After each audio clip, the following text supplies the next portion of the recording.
Alright, we will do everything then. So, let's not waste any time. Let's jump into Prologue Intro 3-1.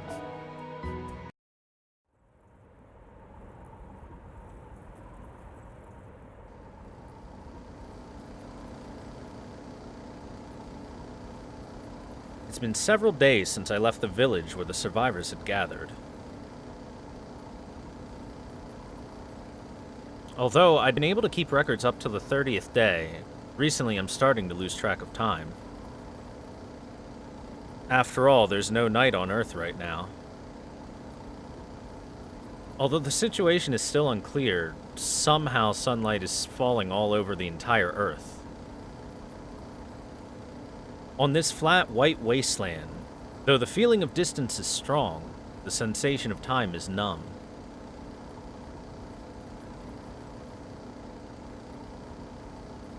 I've started to see the bottom of my food and water supply. When this runs out, it's the end for me.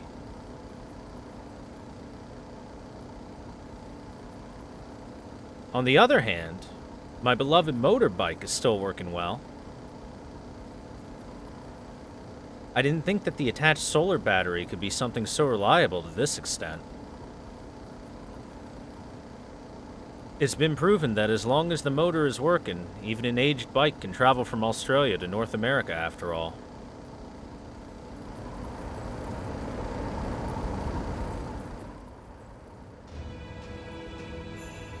I travel the endless wasteland. No, it's inappropriate to call this a wasteland. The surface is like paved asphalt. With no fissures, it can't be called a desert either. Oh, I'm sorry. With no fissures, it can't be called a desert either. There's only nothingness. You can't feel the harshness of nature that a wasteland would have. Yes, rather than calling it a land where life has withered, it gives off the impression of a world where there was no life from the very beginning. Actually, I haven't seen death even once, ever since I started this journey. Animals, plants, insects, even microbes. None of their corpses are anywhere to be seen. The Earth hasn't become some world of death, but a world of nothingness. Not even the germs that would decay meat are present. There's only a feeling of cleanliness. No, please forget that monologue just now. I must be tired. I was just being sensitive. I see unnatural geology ahead of me. It must be residue. I'll rest there for today. It'd be nice if there was some food left.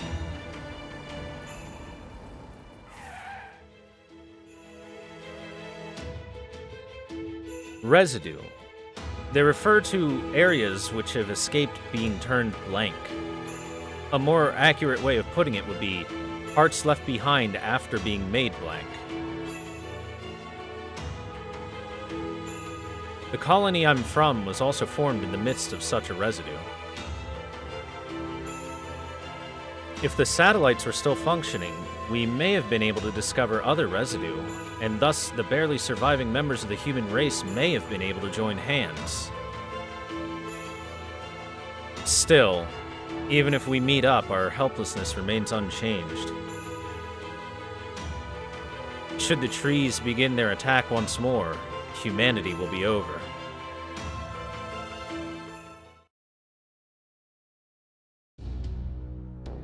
Survivors, 0 people. Traces, messages, 1.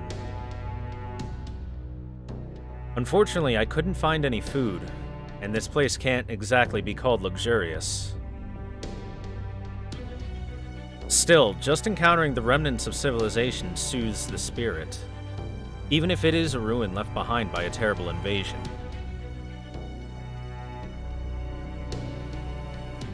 That's David, by the way, chat. Alone, I shrug my shoulders, and I sit down on what seems to be a sofa.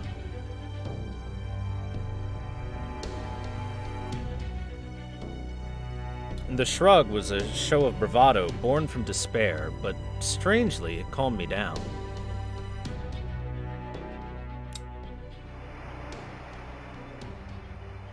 I replay the message data, the only bounty I had reaped here. The contents weren't much different from what I'd seen so far. I'm scared. I'm scared. I'm scared. Run. Run. Run. It hurts. It hurts. It hurts. Why? Why? Why? No. No. No. Help. Help. Help. Please, forgive me.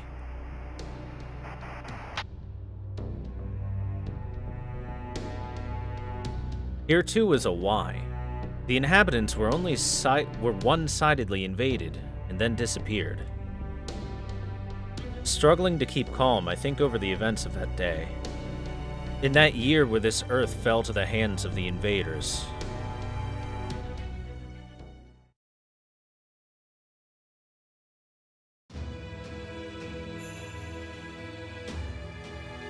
In truth, we had a grace period. Although it wasn't even 12 hours long, we did indeed have a grace period. On the night of New Year's Eve, all satellites across the world were lost. We became unable to detect any manner of cosmic rays whatsoever, and the sky turned gray over the entire Earth. Though, now we know that it was a membrane over the sky created by the branches, enveloping the Earth like a dome. At the time, humanity didn't have the time to indulge in such foolish fantasies.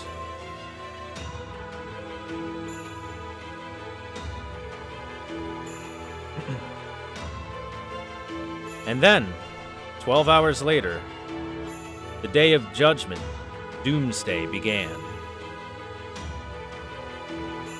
It was a one-sided genocide. Countless trees stretched down from the skies like tentacles, crawling around every inch of the earth. And upon identifying any life form, persistently erased them. This continued for 3 months, and after humanity was mostly massacred, the trees faded away into the sky, leaving behind a bleached white world in exchange. Even now, I tremble when I remember. Not about the fact that aliens actually exist, and not because the world and civilization were just vanished right before my eyes. What I'm truly afraid of is the persistence of those trees. They would stretch out their branches and pierce a human's heart in a single stab. At that moment, the human killed by the tree would turn into ashes, along with a tremendous lament of anguish. There were no exceptions to this method. While in possession of a massive weapon, enough to blot out even the sky, the aliens did not engage in an extermination using destructive weaponry. Like an uncompromising craftsman, like a passionate youth, they erased us one by one with the greatest amount of care.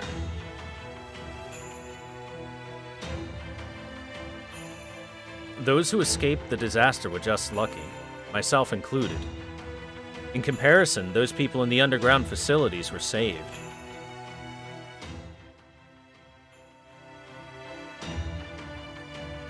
Perhaps I'm under too much mental strain.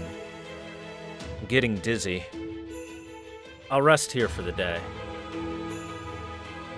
Tomorrow, I'll continue on my journey without assurances.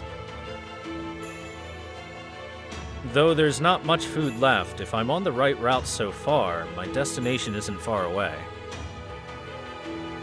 I'm heading for the place captured in the last image from a functioning satellite. America, Southern Nevada.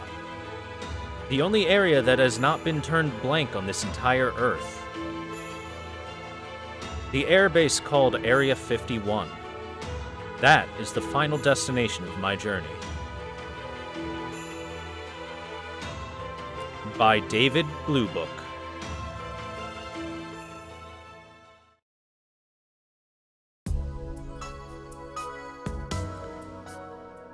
Hi everyone in chat that just got here. Hi Jelly and everyone. Let's move on to intro 3-2.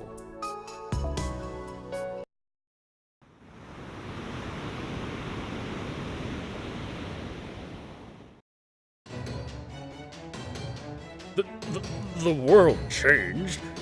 When did we dive right into a storm? I did some rough calculations, and the border's going to sink within the hour. So back up. Back up now, Munier-kun. There's no land anywhere to be seen. We're right in the middle of the North Sea. Da Vinci, can we engage in an imaginary numbers dive here? Although we shall have to do it on the sea, it's better than sinking, is it not? Impossible. We can't stabilize the boundary ritual while we're at sea. We'd need an entirely new software for that. No, wait. We have an incoming transmission. Mr. Munier, open the line. Immediately. Da Vinci is of no use here. Leave it to me.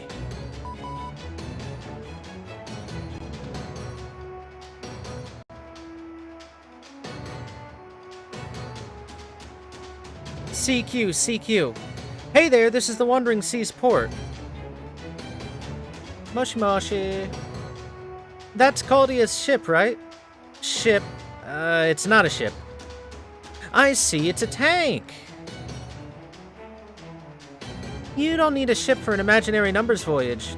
That's logical, that's very logical indeed, but it's of the absolute worst taste. After all, that thing looks like a metal coffin. It's not cute in the slightest. Without my paper moon, you wouldn't have made it this far, have you? Anyway, well done getting here. This is all within my calculations. A transmission. It's a transmission from the Wandering Sea, but from where? Where? It's right in front of your eyes. Wait a second. I'll remove the fog. You should be able to see a bit better now. Keep that rudder steady as it is and slow down your speed. Then thank me profusely.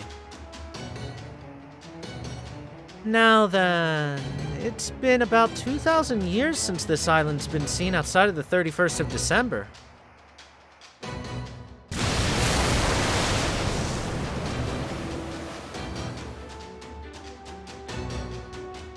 Welcome to the Primordial Magecraft Workshop, the Wandering Sea Baldanders. I am Shion. Shion Eltnam Sokaris. God, that's kind of hard to say. I'm a Spiritron hacker who predicted that the world was just about to get busted, and so ran to the Wandering Sea to wait here for you. The last remaining person of the Atlas Institute, tasked with the project to solve the blank white Earth by the luminaries of the Wandering Sea.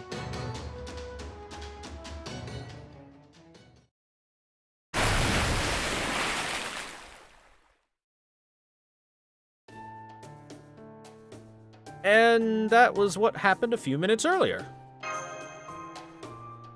Foe! We advanced until the crags, according to the transmission's instructions. But what is going on here, technical consultant? The border's shaking is reduced, but we haven't been sinking for these past few minutes, have we? Yes, I feel so too. The border sank into the middle of the sea, and then floated up to the surface, it seems. I didn't do anything. Once we got close to the crags, the currents automatically carried the border along. Yeah, that seems to be the case. I tried turning the wheel for a bit, but we're being dragged along by some very strong currents. The border plunged about 40 meters into the sea and then rose by another 30 meters. The wandering sea is probably reached from below the island, I guess. There's probably no entrance from the outside. This may be Wandering Sea's docking system. It means the normal ships would definitely not be able to enter here.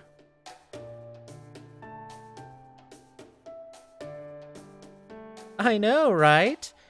I wish they'd have said something about it first, though. Then, what's outside? Could it be the port? It would be appropriate to consider it that way.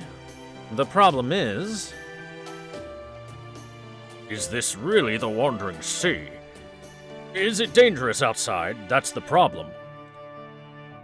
Muniakun, fully activate all sensors. Get us visuals of what's happening outside the monitor.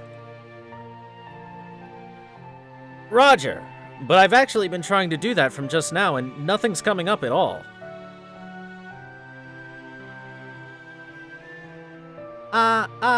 Testing, testing, can you hear me? Sorry, but even the smallest stone in the Wandering Sea will refuse to be reliably observed by science.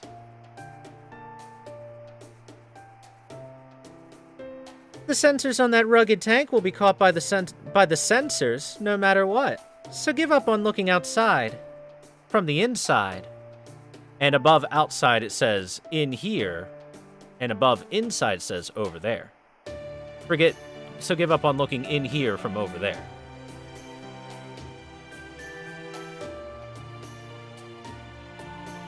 And actually, danger's a no-no here.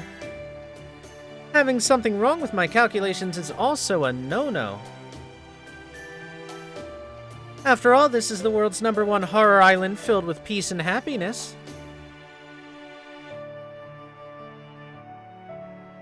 Before you said it's peaceful but happy? Or peaceful but horrifying, I mean? Anyway, just come out here, my guess. It's time to show off my prided secret base. Which I've just prepared for this day.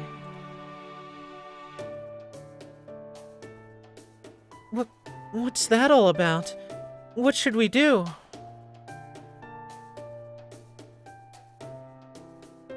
As long as we don't know what's outside, someone has to go. So I guess it should be Holmes, right? Just do something or other with your Baritsu.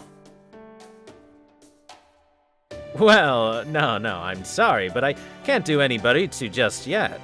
Right now, Director Gordoff is far more reliable than I am. I see. Holmes-san's injuries from Scandinavia can't be completely healed that easily. Here, as the only melee servant, I should... Let's go say hi together, Mash. It'll probably be fine, so let's go together, Mash. Okay, let's go say hi together, Mash. Yes, I share your opinion, Master. Oh, foe! Then I'll be going along too. My curiosity has won out over my caution. Whether the Wandering Sea is an enemy or an ally, the fact that it's the most mysterious of mysteries doesn't change. I'd really like to find out more about this pillar of magecraft which seems to have inherited the mysteries of the Age of Gods, long past, even in the modern age. Although I don't think it's anything bad. Even the clock tower refers to this as an ominous and mysterious place. So the commoners will do as the commoners will, then. That's right, Moonier. You get it. The secrets of the Pillar of Magecraft are not for oneself to see. It is an affair of such a nature that the moment you lay eyes on it, you'll be petrified with terror, landing yourself in bed for a month. There's not a single merit to be found, only harm. Curiosity didn't kill the cat. Fear did. However, if you are human, you must endure fear, like me. Mashkirielite. Gouda. I'm gonna substitute Gouda in for our name chat. I permit you to investigate the outside as a two-man cell. When you've judged that there is no danger, call for me immediately. Do not stray far from the border, though, all right? Keep your search in a perimeter that you can return from within 5 seconds. Roger that.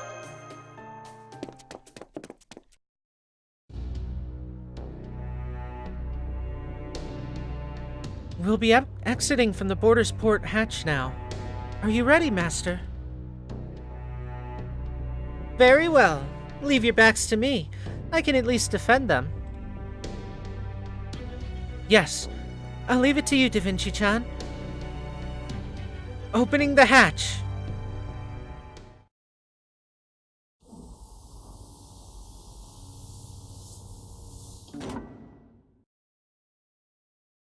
Ooh.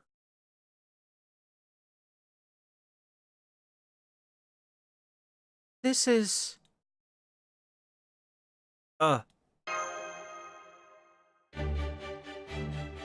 Amazing! This place is amazing! Look, Mash, Gouda!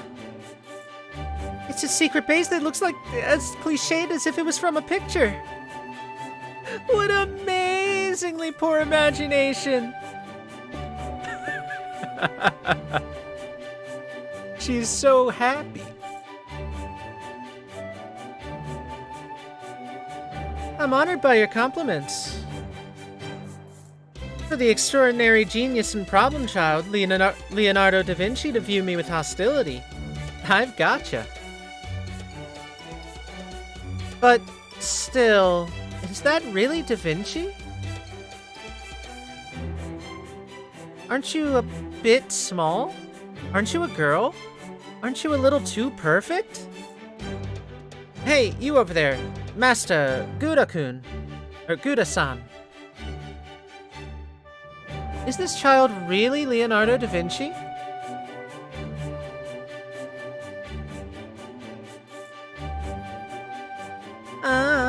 I'm undoubtedly the real Leonardo da Vinci's successor model, Leonardo da Vinci-chan. And who are you anyway? The girl who sent us the transmission.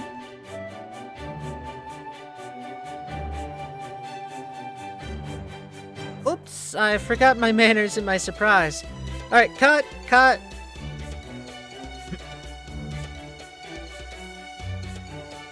Yeah, I am Shion Eltnam Sokaris. The alchemist who's come to mess with you is a representative of the Atlas Institute. The creator of this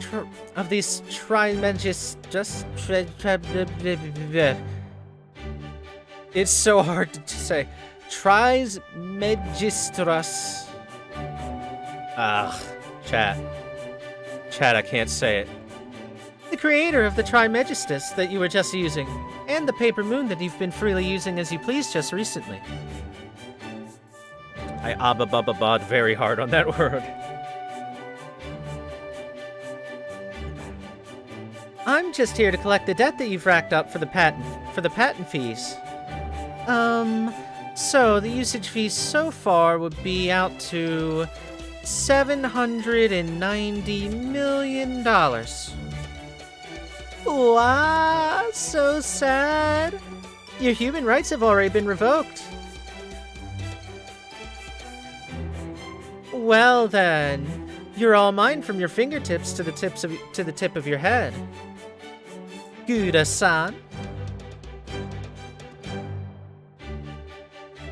Right, that's how it is. Please, sign this contract here.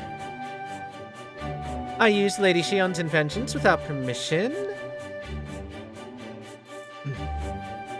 Furthermore, I saw the end of humanity or something.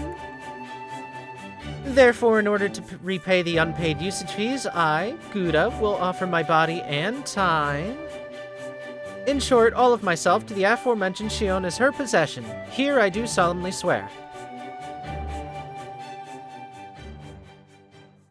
Right, just sign here. Oh, by the way, how do you want to be modified? Mecha? Bio? Fusion? Alright, let's do all of them. It's alright, it won't hurt one bit. Huh? Huh? Huh?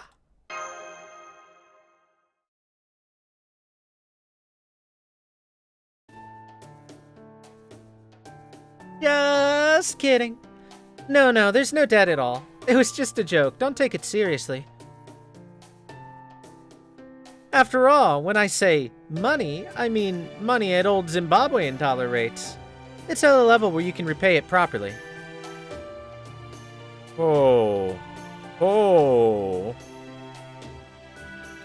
I'm sorry, I might have overdone it a bit. After all, this is the first time for me since I was born. I also struck first during the transmission just now. My apologies. So that you would feel more secure, I adopted a more dignified tone of voice. My normal self is an alchemist who knows of etiquette as well as you can see, so please don't have any misunderstandings about me. I see. You spoke quite fast, so I couldn't really keep up, but someone from Atlas wouldn't have seriously offered a contract to sign. So it was a high-level negotiation tactic in order to mellow out the tension of first contact.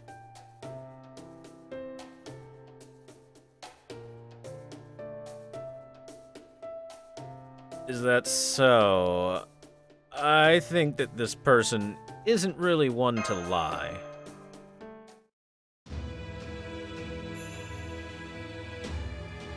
Well then, let me reintroduce myself once more. I am Shion. Welcome to the Wandering Sea, everyone from Caldia. Leonardo da Vinci, Mash Kyrielite. Gouda, and... I don't have any records of that animal, but perhaps it's someone's familiar. I can feel a faint sapience from it, as if it were an AI that had started to learn things once more. Well, whatever. I know about your current circumstances. Although I haven't taken a look outside yet, I know that something happened to Caldia when it welcomed the year 2018. You haven't looked outside. Could Shion-san perhaps have no immunity to the atmosphere outside? No, I'm in the peak of health. A high-quality and analytical mind needs a healthy body. That's right, chat. Go work out right now. But make sure you keep the stream on. So that's not it. There was just no need to go outside. Sorry, you misunderstood, Mash. Well then, who's in charge? Although Leonardo da Vinci should have been in charge according to my calculations, that doesn't seem to be the case now, does it? It would appear that my numbers were wrong. Then I'll need to retake it, and retake it quickly.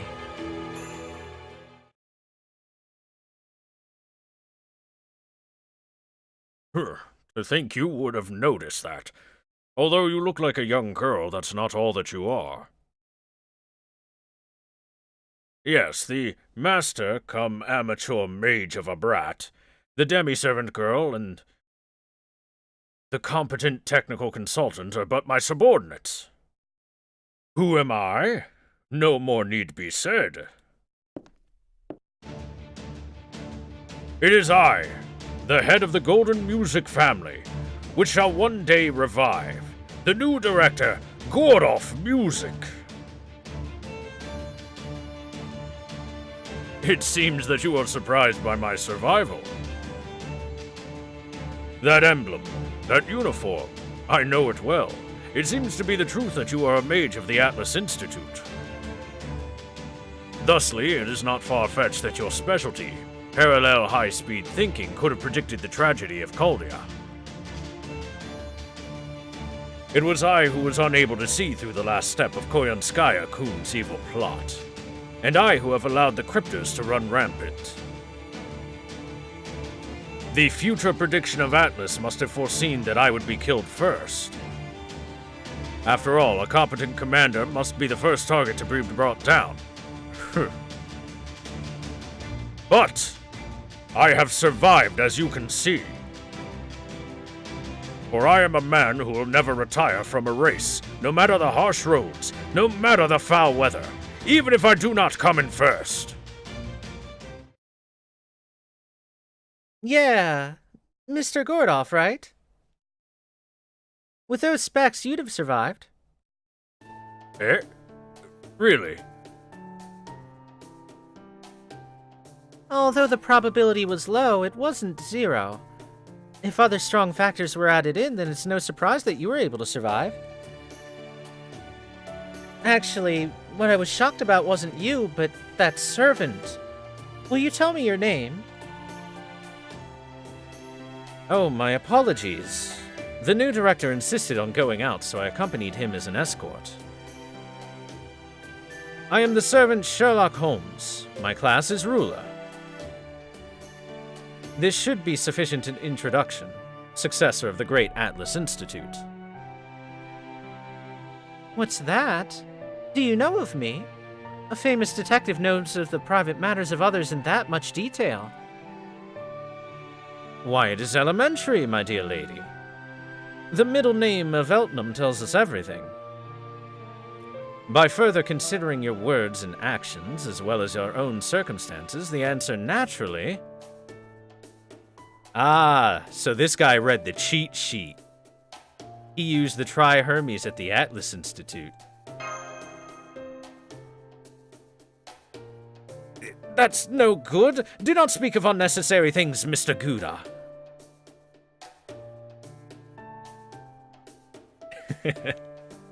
I love getting to sandbag Holmes. That's great. He used the Tri-Hermes? Ah, I see. You're talking about the Sixth Singularity. That was in the Mages Association report. Hey, so he didn't become a cripple after coming into direct contact with Tri-Hermes. Hey. As expected of a servant who lives for knowledge, I think we'll hit it off.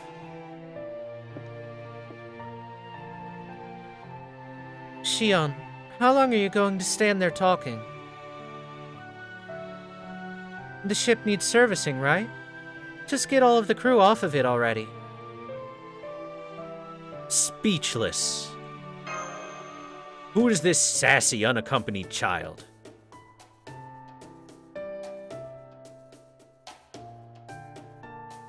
What? Why are you staring at my face?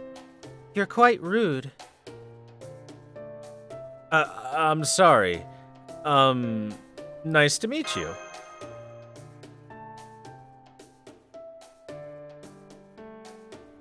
That high level of mana. Could that be a servant? The Wandering Sea can also summon servants.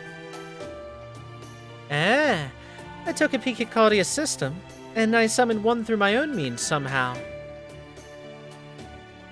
I also need an escort, or rather someone to act as my subordinate. See, no matter how many schematics I can come up with, I need the labor to assemble them, right?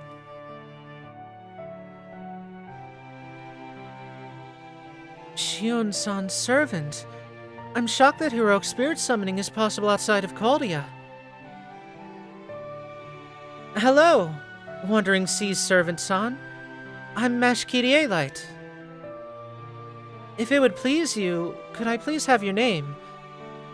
No, it's fine if it's not your true name, just an assumed name would do as well.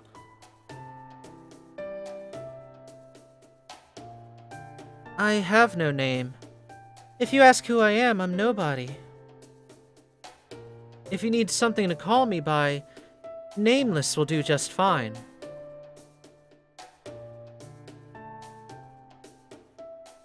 Shion, get out of the dock quickly. I've called everyone, so these people are in the way. It's as miserable as the death of Coral. This ship looks terrible. I can hear its laments. If I don't fix it immediately, I think it'll go mad.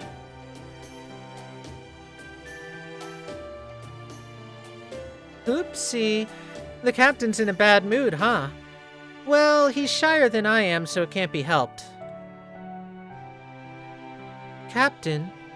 What's that? Are you making fun of me? But there's no other suitable way to call you, right? Or perhaps you prefer to be called Prince? And the revolution. Well, it's fine. There's more guests now, so Captain is fine. It's better than Prince.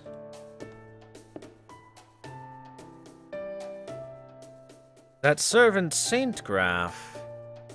It seems to be mixed, Miss Shion.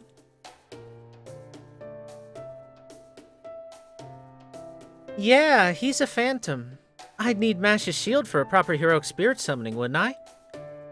We don't have any such holy relics over here, so I managed to establish the saint craft by crossing them together. Ah, but I won't tell you which heroic spirit he is. A servant's true name is something a servant should reveal themselves. Once the captain acknowledges you, he'll naturally reveal his true identity. So cute, so cute. Oh. Chat, I can't wait for the Babylonia anime to come out and Foe's voice to be cute and high-pitched, and I will continue to have the manliest, deepest voice for Foe I can muster. Because our Foe is a JoJo. So he must be manly.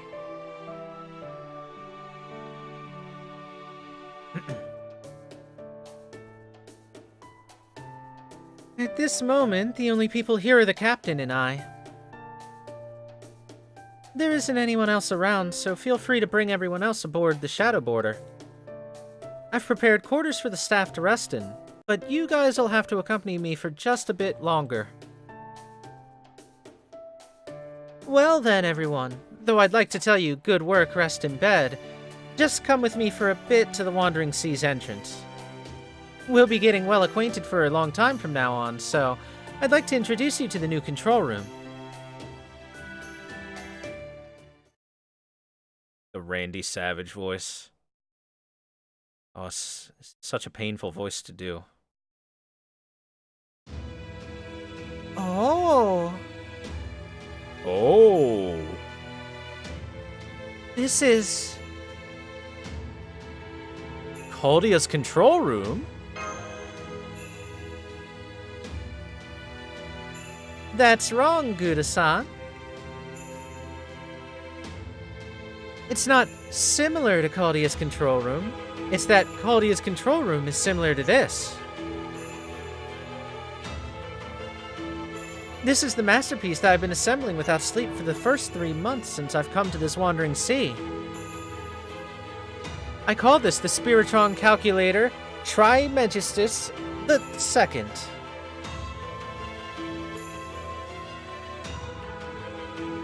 This is your new brain, faithfully recreated after the Trimegistus lent to Caldia.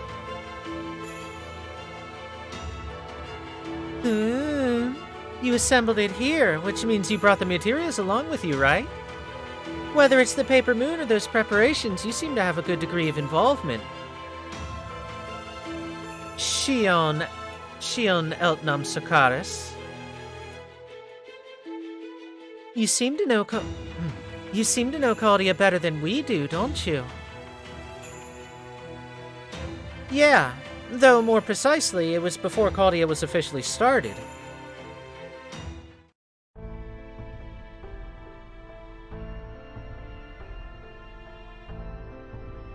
That pseudo-Spiritron calculator, Tri-Hermes, the heart of Atlas. The development of its sister machine, the Trimegistus, was something entrusted to me by my father, the director of Atlas. The technology to send people to the past, or rather to singularities, was something that I would have provided through the Paper Moon's imaginary numbers dive. But the original director of Caldia, Mr. Marsbilly, came up with a more reliable method, which was to turn the physical flesh into spiritrons and transfer them. He proposed the ray shift ritual instead. It was an approach which was more active and closer to the future prediction that our Atlas Institute had been advancing.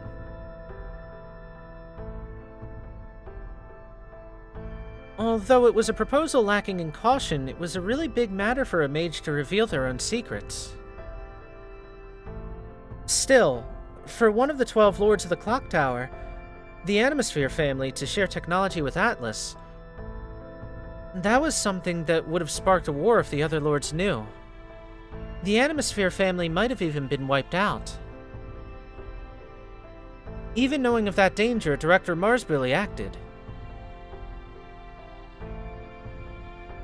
In order to express our respect for his resolution, the Atlas Institute decided to honor Caldia's request. Well, no lord noticed Animosphere's choice beforehand, so we fulfilled the promise after the fact. And after that, it's as you know. We supplied the Trimegistus, and Caldia completed Caldias.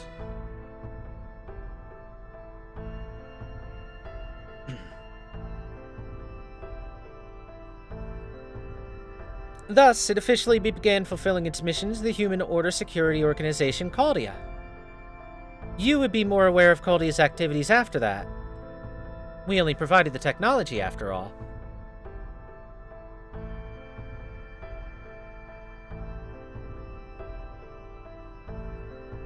I know of Caldia's relationship with the Atlas Institute.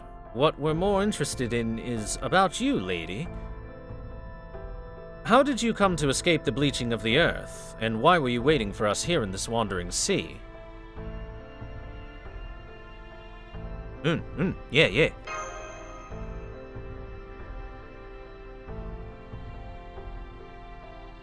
You like asking about things you already know the answer to, don't you, Sherlock?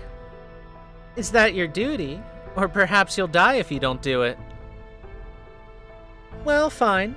On account of how methodical you are, I'll explain what I've come to understand. Answer number 1. I escaped the Earth becoming blank white because I was here in the Wandering Sea. The Wandering Sea is something like a singularity that drifts about within the gaps of the Earth's texture. Even if the Earth is covered by the wave of blankness, the Wandering Sea isn't affected by it. Answer number 2. I was at the Wandering Sea because I predicted this future. Just like Caldius, Trihermes collects, categorizes, and records a lot of information on Earth. It is truly a sea of information just sitting there. From the perspective of we alchemists, it's just like the soup of life. I snuck under my father's gaze and leisurely swam in that first-rate sea. But at that time, it was calculated that, although the circumstances and methods are unknown, under these conditions the Earth will be destroyed in the year 2018. It was bad. It was really bad.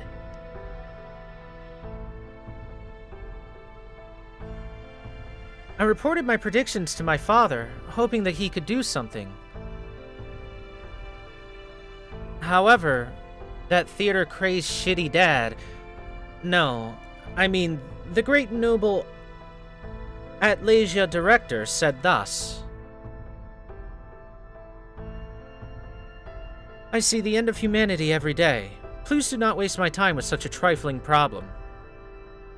In the first place, this is a problem you've come across of your own will. Why would you seek the solution of others, my cute Shion? At that time, I felt deeply the lack of manpower at the Atlas Institute. All of them had their hands full with resolving their respective the end of the world that they saw, after all. And so, the bonus answer, number 3. Thus, I made my resolve. That's right. I'll go to the Wandering Sea.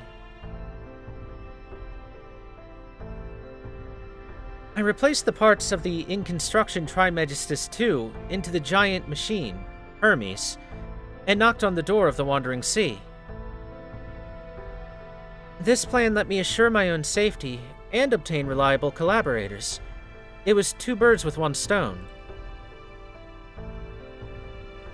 In my calculations, Caldia would shut down no matter what. For Invader X, Caldia was the most important case of all. Humanity's end can come in 2 ways: the accumulative type or the sudden type. Most ends are accumulative. Step by step, they slowly head towards doom. The speed at which these ends come can be ameliorated by the efforts of leaders all over the world which can grasp the situation properly. On the other hand, the sudden types are like a traffic accident. They can't be protected against by any sage. Ray shifting is the only countermeasure against these ends which finish everything in a single blow. The incident of the blank white Earth this time, the invasion from outer space, was a foul play which could only be resisted by ray shifting. And so, the invaders which had prepared such thorough plans would not overlook the ray shift capable Caldia. If it were me, I would crush Caldia as my first move. No, if Caldia isn't crushed, then the invasion can't even begin.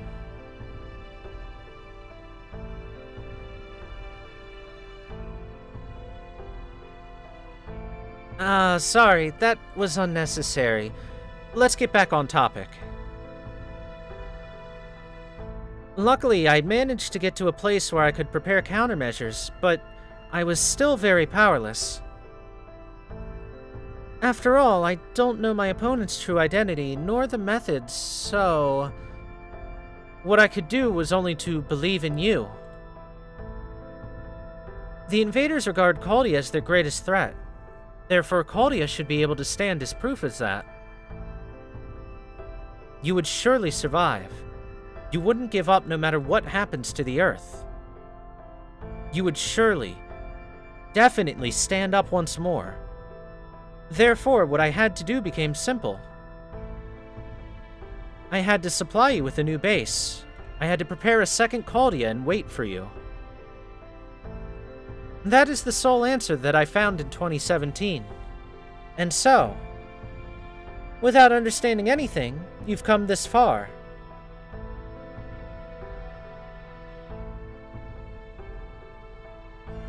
Quod erat demonstratum. Thank you very much for listening to me patiently.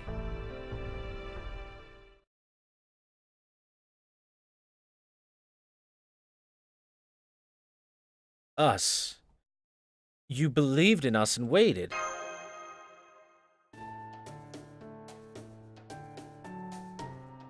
That's pretty embarrassing to hear. Thanks, Shion. Before I would have replied, discuss these things with us first, though. Well, that's a no-no. I'm a shy person, after all. Besides, if I spoke to the subjects of the future prediction, the outline might change, and you'd have to prepare different measures anew, right? Yeah, recalculating would take up more time, too. In that event, there's a high chance the countermeasures might not even make it in time.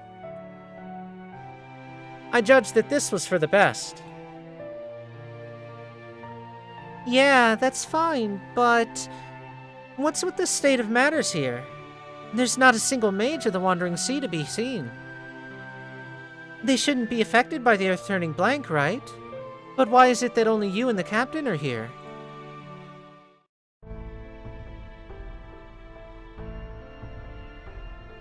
That's because they're the same as my father. The same in that they could not comprehend the whitening of the Earth as a problem that affects them. No, it's even worse than my father. For them, the destruction of humanity in the AD era doesn't matter at all. It was when the Earth began to turn white and the crypters made their declaration of victory. You should avert the end with your own hands. We're already unconcerned with human civilization. We understand the thoughts of those that give rise to this phenomenon. But in any case, those are not our ideals. The mages of the Wandering Sea said that, and just left.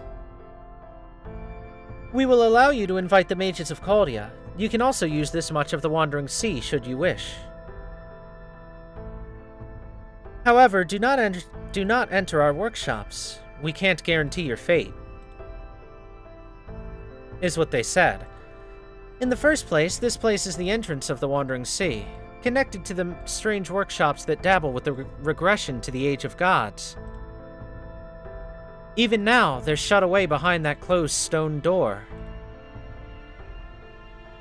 You mean to say that the eminent people of the Wandering Sea do not acknowledge human history in the AD era as something of value, then? Even so, we are in no circumstances to let things be. The magecraft of the Wandering Sea is magecraft from the Age of the Gods. That strength is immeasurable. If we could somehow get that stone door open... Mr. Gordolf? Don't be an idiot. Management consultant, let go of that door. Don't touch it. It's scary behind there. Are multiple presences similar to that of the headmaster. How could there be such a thing? That single door could crush and scatter countless lords.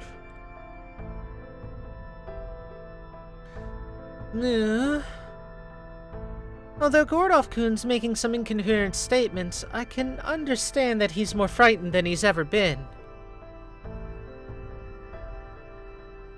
Everyone, I disagree with touching that door too. We shouldn't be increasing our enemies needlessly. First of all, let's get the shadow border repaired. As long as we have our feet, we can still deal with the Wandering Sea later. Shion, I'll go repair the border.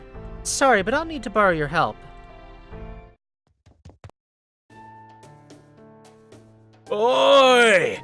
Da Vinci! I hid inside the borders you instructed, but I was found. Sorry. Our insurance policy for the worst just became useless. How could you be so clumsy, Munier-kun? The hidden room was something that only I knew of, though, right? No, there was this really cute kid that came in, so I just poked my head out to take a peek. No, that's not it. No, not at all. He started messing around with the borders, so I thought to give him a piece of my mind.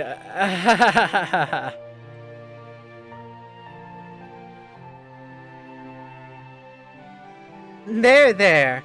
Overlook the captain's actions. It's that child's hobby to make a ship pretty. But let's leave the borders repairs for later, Da Vinci. After all, we still have other things that we need to do. You mean an ice-breaking party? Of course we're going to do that. There's a lot of things I want to talk about, and a lot of things I want to hear about. And then in order to have an ice-breaking party, there is something that we cannot avoid. Yes. What all of you need is a new base. A new My Room. Let's build your Caldia base here. Yay!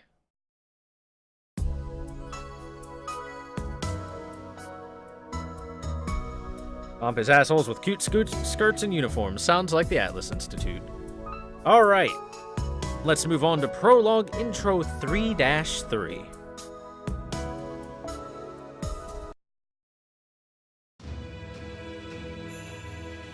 Uh-oh.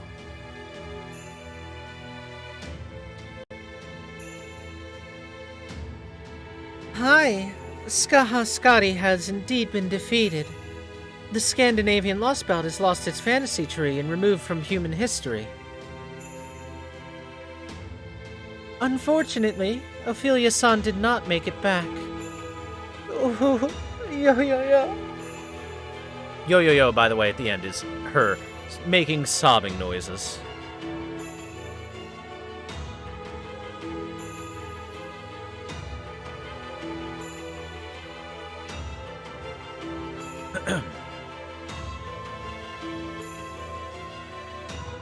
Your acting is too transparent, Koyonskaya.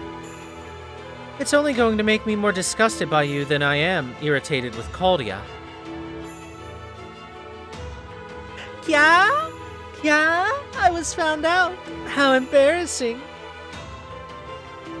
Even so, out of concern for all of you who have lost a comrade, I didn't give any lip service, but a cry service instead.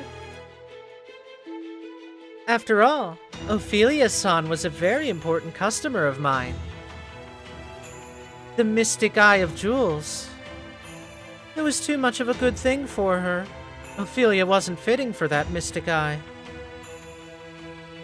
If she had only handed her eye over while she was alive, I'd have done all I could to help her survive.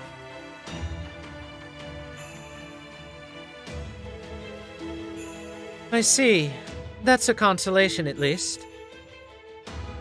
It's dizzying to imagine that her eyes could have ended up as part of your collection. Oh my. The misanthropic Lady Akuta mourns Ophelia-san's death. What a surprise. You don't know what you have until you've lost it. Is that what this is? It's no salvation for the dead, you know. The friendship of women is supported by actual profit and gain. No matter how much we dislike each other, the circumstances have us interfering with each other daily. At least, I seriously thought about the problems in her life and I tried to lend a hand.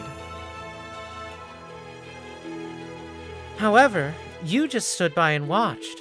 Aren't you trying to be a bit noble here by behaving as if you were friends with her? If you don't do anything, you don't really have the right to say anything. That's just common sense in human society, isn't it? Seems like you've forgotten that after keeping yourself cooped up for too long. You damned vixen! Hi, let's stop there, girls. Leave the catfight until after we're all wiped out, okay? You shouldn't do that, Akuta-chan. Your pretty face is going to waste. You've managed to keep it hidden all this way, so let's be elegant. And Koyonskaya-chan is also being direct for once. You'd be more elusive normally, wouldn't you? Well, that just means the both of you were hurt by Ophelia dropping out, though. Ooh, I'm so happy. At times like this, the guys should play it cool and calm down the atmosphere. In memory of the dead, the living converse. That's how a funeral is, isn't it?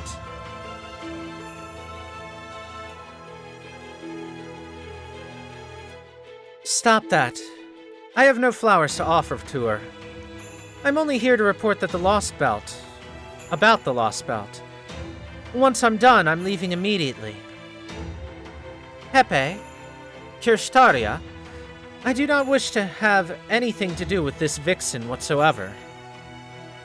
Even if it's by mistake, do not send her to my Lostbelt. She's a woman who can't do anything but destroy a country.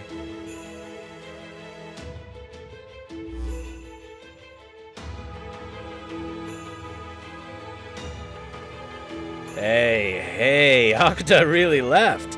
What should we do about our teamwork? Is that alright, Voldim? Akuta was irritated just now because of Koyonskaya's provocation. Ophelia's Scandinavia and my Russia. She bears a strong anger towards their fall. If Koyonskaya hadn't provoked her, she would have aimed that anger at me. Shouting something like, You're so useless. Though in truth, I don't have any rebuttal to that. Ah, I got something to say about that too. Kadok came back alive from the fall of Russia. That's fine, it's something to be happy about. It's the life of a comrade, after all. But man, why are you alive, Kadok? Your servant was Anastasia, who had suppressed Caldia. In other words, Caldia's hated nemesis. Isn't it strange for a man like that to come back unscathed? Well, are they that much of a goody two-shoes, or perhaps you don't have any thoughts of betraying us for them now, do you, Paddock Zemlupus?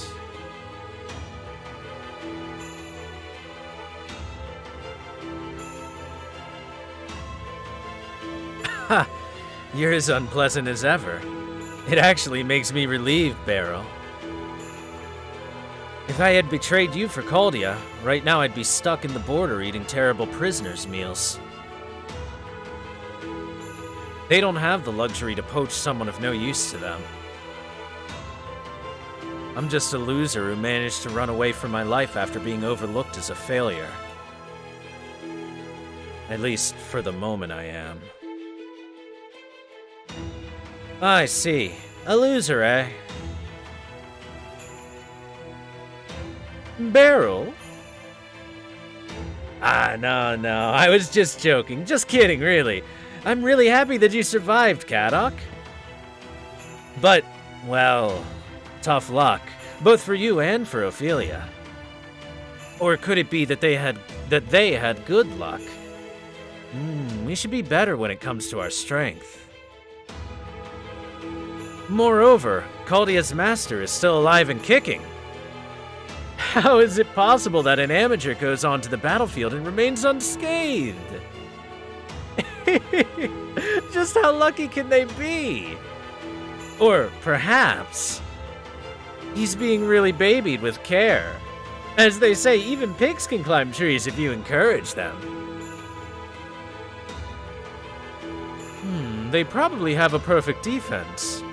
The child servant is Mash-chan, you know. A Shielder-class servant, it goes without saying that the Master's protection is flawless. Eh? So he's being protected by Mash, eh? Man, I'm so jealous. You get to be a big-shot hero just by hiding and surviving behind a woman.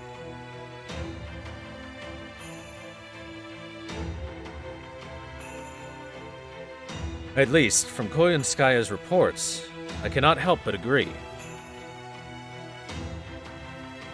David, what impression do you have of Caldia's master?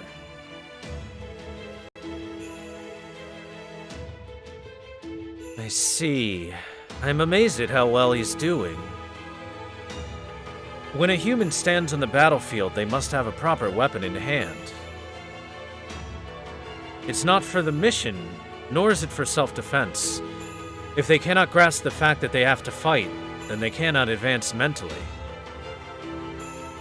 However, Caldia's master stands on the battlefield knowing that he has no weapon. What a man with no sense of danger that is. Or perhaps there's no choice but to do so. He can't be called a mage at all. Not much different from an amateur. Through Caldia's mystic code, he merely transforms his own bioenergy into mana, and he transmits it over to his servants. Even that path is pathetically short.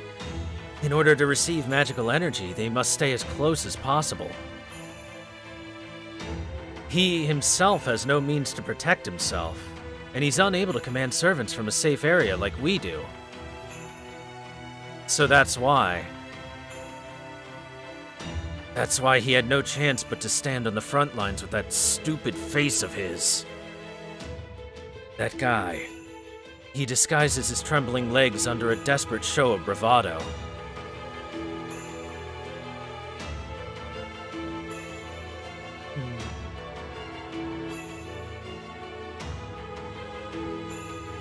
Boyanskaya, I would like to confirm it once more. That Ophelia was not defeated by Caldia, but lost her life of her own will. That she used the great command spell, Serious Light, in order to remonstrate against the apocalyptic equipment hidden in the Scandinavian Lostbelt, the king of the fire giants, Suture.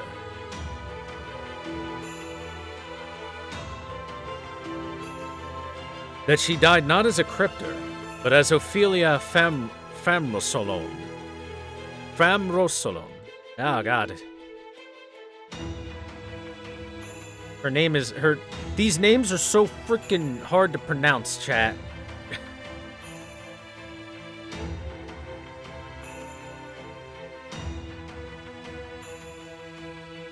Yes, that's exactly it.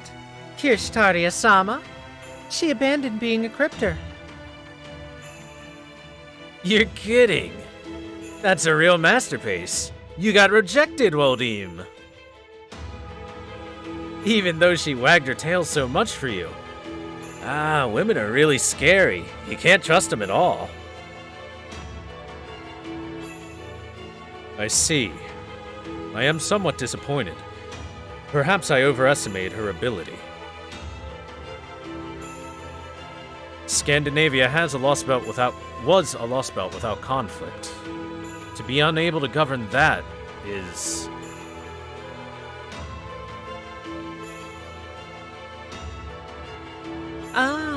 I have one more question regarding that point. You knew about Surtur, didn't you? Is that why you left Scandinavia to Ophelia? No. You instructed that Surtur be left there, didn't you? Kirshtaria? That means... Well, I find this a little hard to understand. Surtur was a great enemy of the Scandinavian Lostbelt. Leaving him there would mean the collapse of the Lostbelt. And that was your intention, was it not? God, those eyes, chat. Look at those eyes. And why is that, I wonder? Did the god of the foreign star desire such a thing from you? Indeed. I advise that Surtur be left there. There was the danger that the Lost Belt's king, Skahaskadi, would be inclined to side with Caldia. I suggested that Surtur be used as insurance for such a time, but... it was a burden too heavy for her. I thought she would have done better. I see. Ophelia-chan was the only uneasy one, then. You talked a lot about how you trust her, but at the same time you firmly grasped her inner insecurities. What a sly man you are, Kirshtaria-sama. If that's the case, then I shall forget about this too. I will not report this to the god of the foreign star. Of course, the other alter egos won't too.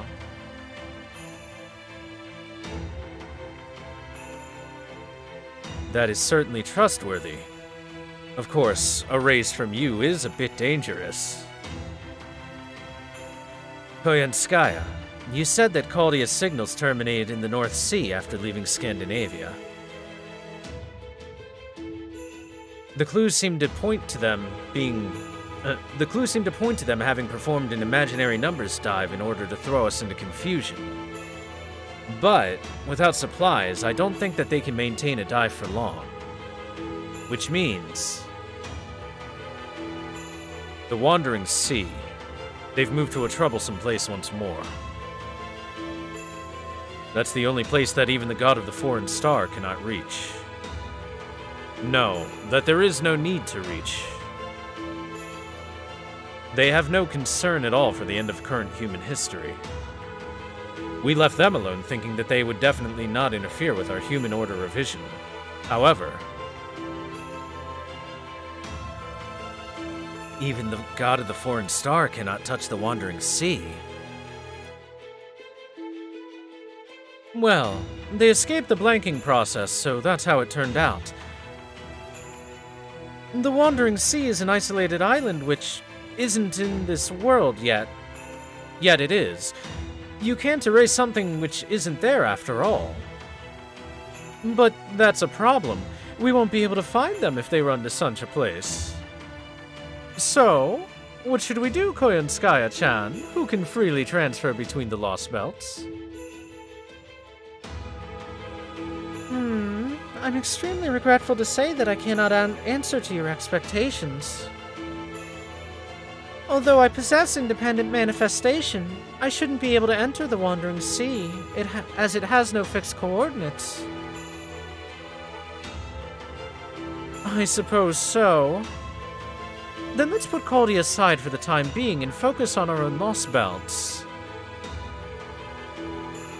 No way, Peperoncino. Kadok and Ophelia, two of our buddies have been defeated already. We can't leave them alone any longer. The remnants of Caldia must be crushed at the earliest opportunity. Right, Wodim. There's no reason to let a troublesome enemy live, is there?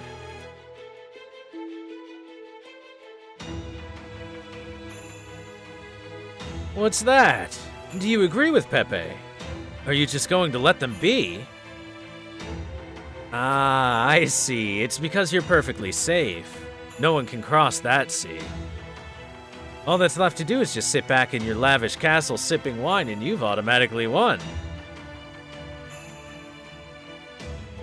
But man, it's a matter of life and death for a pleb like me. Isn't that right, David? There's no way that you can hunt humans contentedly if you're worried about Caldia stabbing you in the back at any time. Hey, Koyanskaya-san.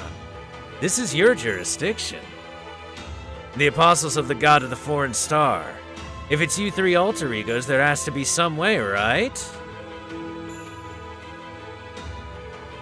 I suppose so. Rasputin-san and the others are fighting the servants of panhuman history in the seas of Greece. That repulsive Onmyoji has gotten interested in something and doesn't seem like he'll be budging from India. I guess there's no choice. Although this service isn't included in the contract, I'll accept this job. The request is regarding the disposal of Caldia's remnants. Is that fine?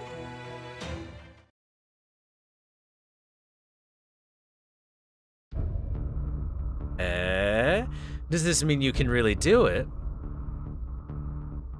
You just said that you couldn't enter the Wandering Sea, didn't you? Well, that's that, but I'm a pro. I have my ways, more or less. Still, it's a bit of a tall order to wipe out all of Caldia's remnants. Barrel-sama couldn't possibly afford the price. So, here we'll go with a cheat yet certain method. Is that fine? Give me the details, will ya? It's fine to just render Caldia powerless, right? Then it's a simple matter. Caldia only has one master, so... without being noticed by anyone, we just need to quickly assassinate him.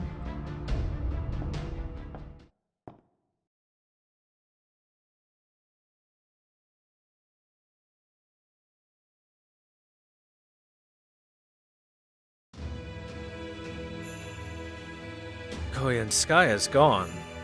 It's the usual transfer, but is she really going to the Wandering Sea? I wonder. It shouldn't be possible for even the God of the Foreign Star and the Apostles to capture the Wandering Sea's location. Even if it is Koyanskaya, she shouldn't be able to invade it immediately. Since she is always well prepared, she must have some method ready.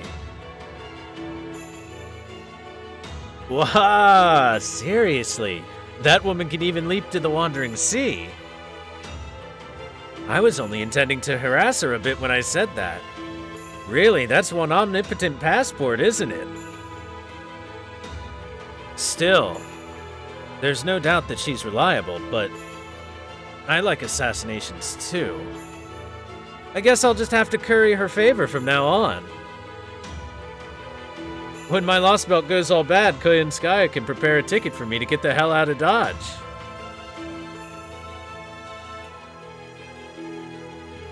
You have a really backwards way of thinking, Beryl.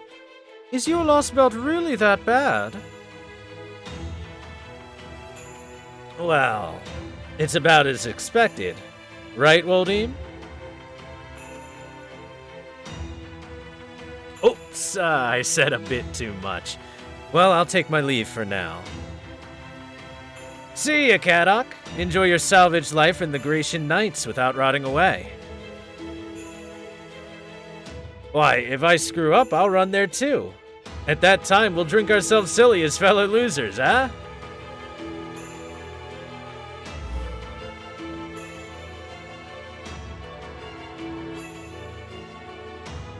Is that something you say to someone you're treating as a traitor? If he meant it seriously, then it's even more disgusting. The meeting's over, so I'll be off too. I've only just arrived in this Grecian Lostbelt. There are multiple city-states here, aren't there? Once I've recovered, I'd like to take a look around.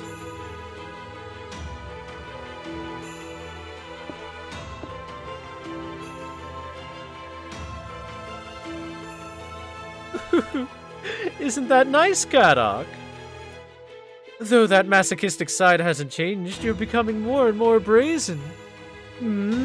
How vigorous you are. Well, I'll be leaving now as well. But, hey, Kirshtaria, David. It may not be my place to say this, but aren't you sad about Ophelia's death?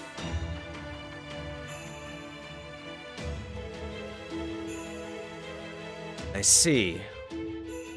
The time in which I was aware of Ophelia doesn't add up to even a full day. Well, to that extent, I do feel regret.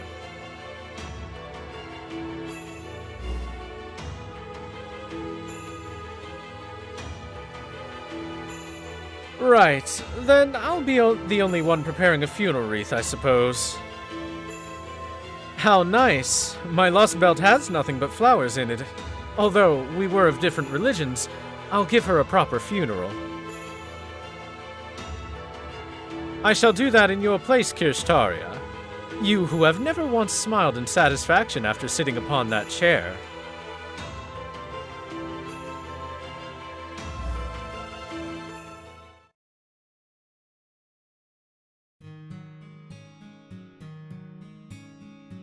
Stabilizing mental strength. In truth, your presence is of great help to me, Pepe. However, I do not need that concern. The removal of the Scandinavian Lostbelt was not a great loss. Although Suture was planned to be our trump card just in case, this is but losing that card and nothing more. However, if there was a mistake here,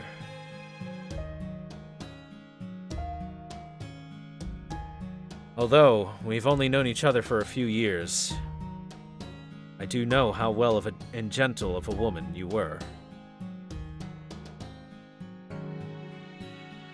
Ophelia, did you really think that highly of me?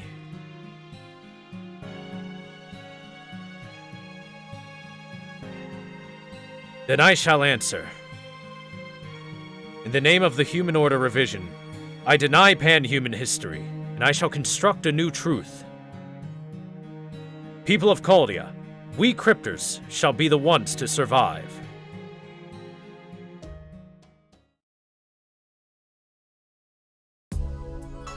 Ooh, chat. Things is getting interesting, aren't they?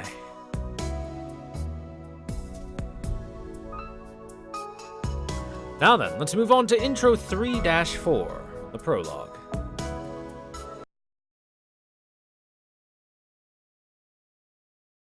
2 weeks after docking at the Wandering Sea.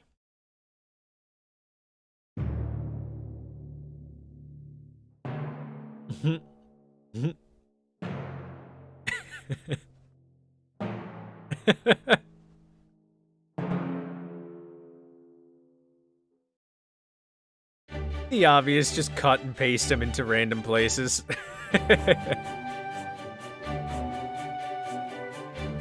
And with that, Caldia has been recreated inside the Wandering Sea. We'll call it the Wandering Sea Caldia Base. Alright everyone, give yourselves a round of applause.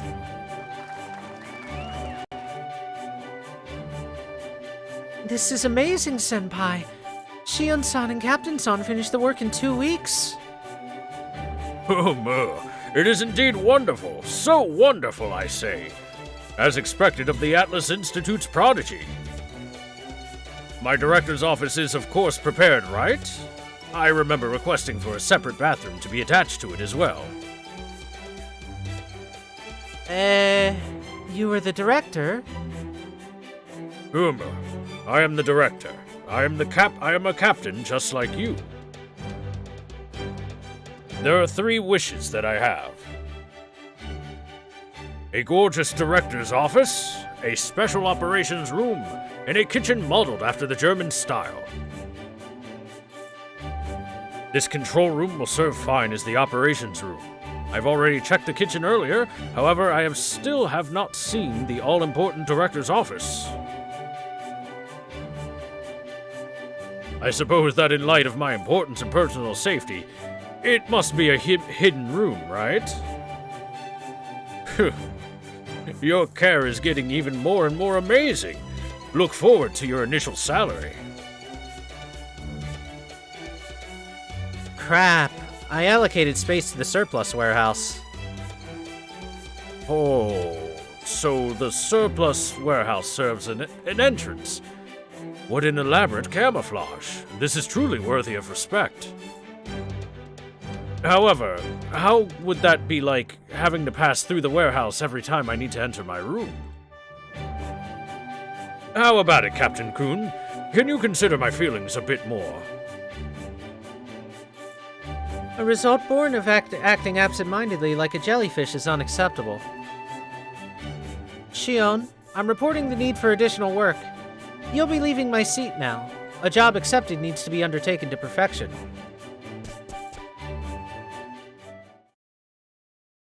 Oh yeah. Then we'll leave the servant summoning using Caldia's sync graphs for later.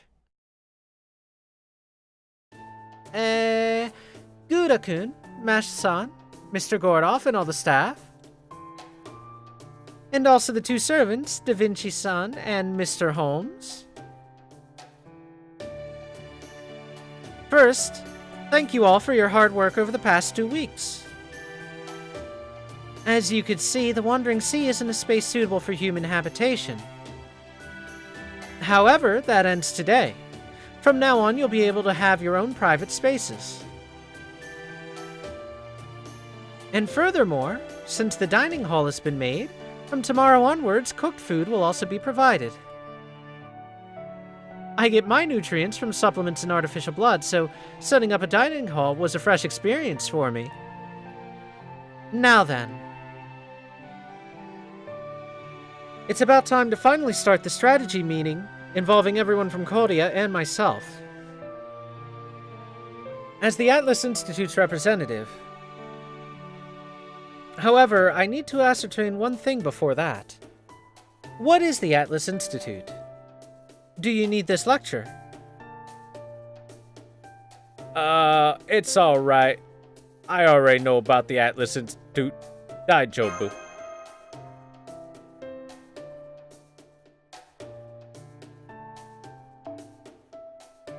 Oh, wait, whoops. I answered the wrong one. She's gonna explain about it to us now.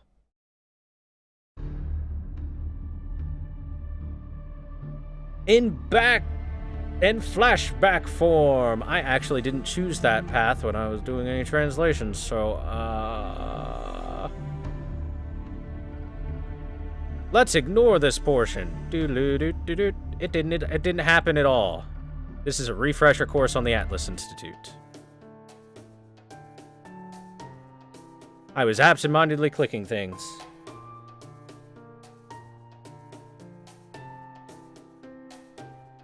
That's actually on me. In my notes, I actually have the things backwards.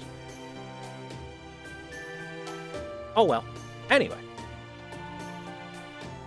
Ms. Shion, could I have a minute before the meeting begins? We still haven't fully understood what kind of person that you are. You are a survivor of the Atlas Institute, yes, but we don't know your motives or your goals. Why are you helping us? Why? Why? Well, isn't it only natural to want to solve a problem that's in front of you? I found a problem. All of you are essential factors in the solution.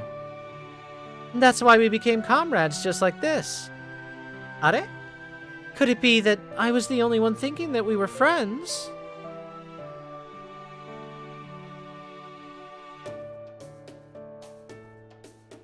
Yeah, about that. Sorry, but...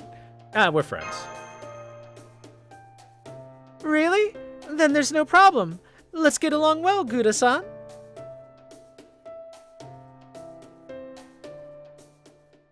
My apologies. It was my fault for being cautious. The alchemists of Atlas do not act based on their personal gain. I see. What if there is only a problem to be resolved and the will to do so? Then you have my deepest apologies, Shion Eltnam Sokari. And I'm truly happy that we have managed to meet. Your assistance is reassuring. Then, let's get to the main topic.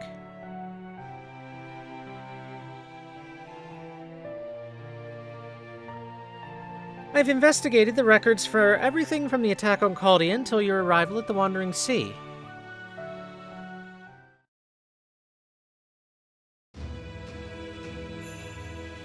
December 31st, 2017.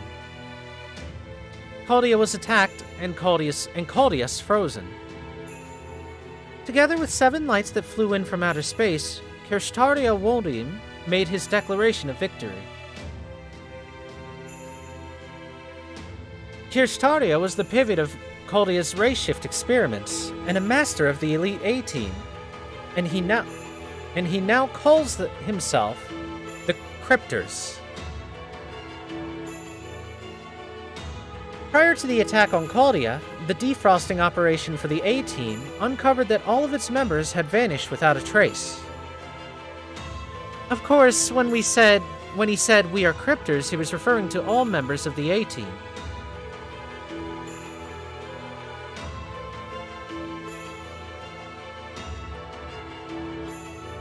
In order to escape from the Oprichniki assailing Chaldia, you undertook an imaginary numbers dive using the Shadow Border.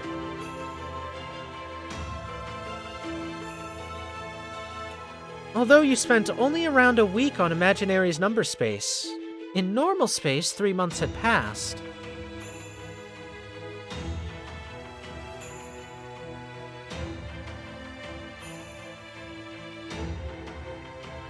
Relying on the bond with the Oprichniki, the only one the border had in space, you resurfaced.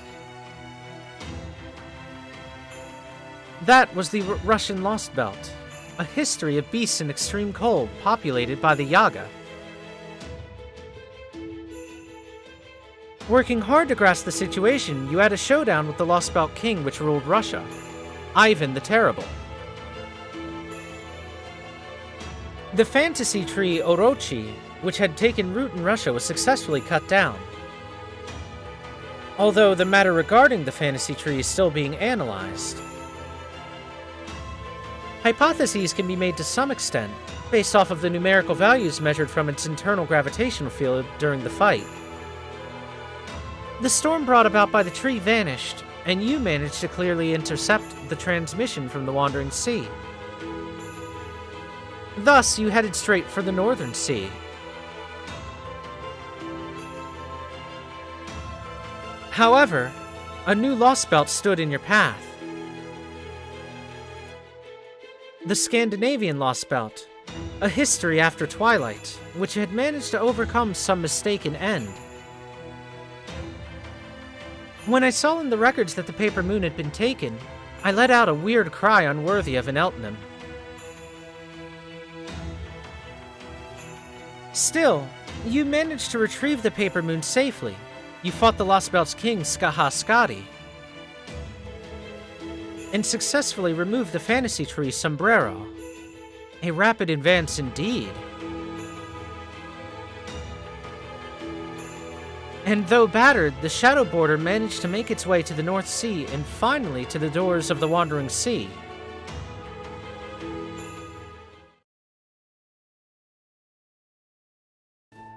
And that's what happened so far. I didn't get anything wrong, did I? Are there any other records that weren't on the border? The records of our horrible psychological trauma. Ah, now that you mention it... That's right. On the way while I was with Senpai, in this ruin-like place. Eh? A survivor's diary was left behind? This is the first that I've heard of something like that. Let me take a look.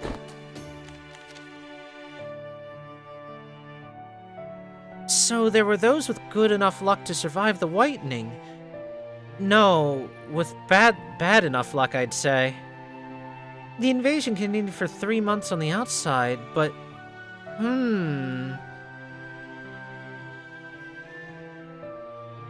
You're scratching your head. Is there anything strange? Well, it's a fundamental suspicion, like something feels off. It's a bit strange that the data was recorded on paper.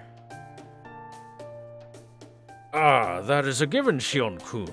There was no electricity after all. We called them ruins, but there were only a few structures left. There wasn't anything like a power plant at all. Of course. That's why it's strange. These letters don't seem to be printed with ink.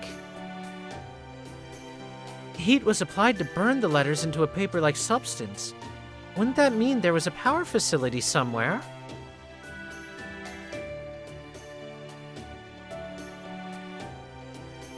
Well, we'll get back to that after we gather more data.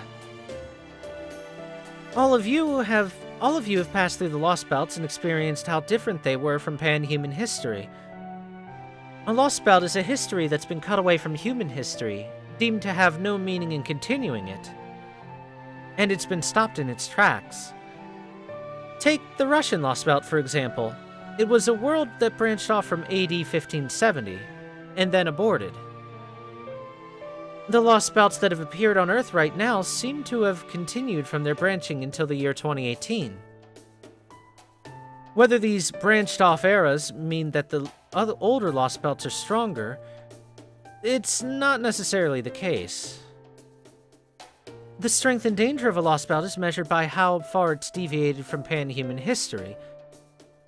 Although the Yaga ecology had deviated from humans, traces of pan-human history could still be found in their living habits and their civilization.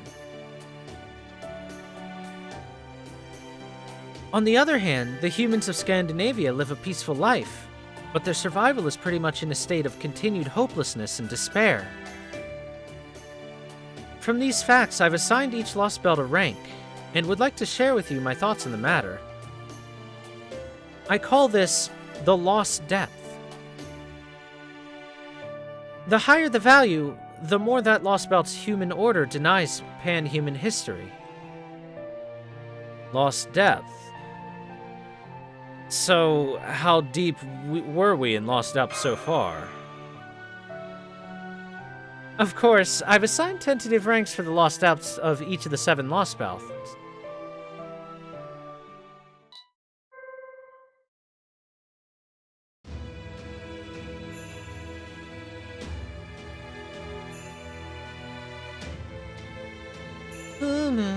This is easy to understand. The Atlas Institute sure does work quickly. There are 3 Lost Belts in Europe, 2 in Asia, 1 in South America, and 1 at the center of the Atlantic. There lies the only Lost Belt which is present on a location which used to be a sea before the world was turned blank. Cut, that was a no-no. The Wandering Sea is on the sea too, so it's not the only one. That's not what we're shocked about. The Atlantic. As in the Atlantic Ocean. There shouldn't be any lost belts in the middle of the Atlantic. Since the dawn of recorded history, it's never been the territory of humans, after all. It's there, so there's no other way. Also, the Atlantic Lost Belt is our target.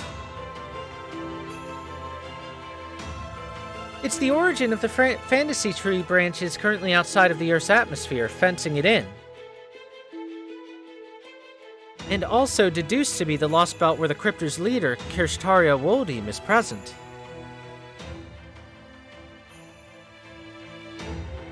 The Atlantic Ocean.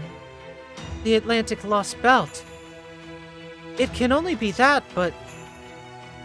Do you think it's that, Holmes? You're familiar with this topic, aren't you? Though I cannot assert it with full certainty, if that is the case, then it would certainly be problematic.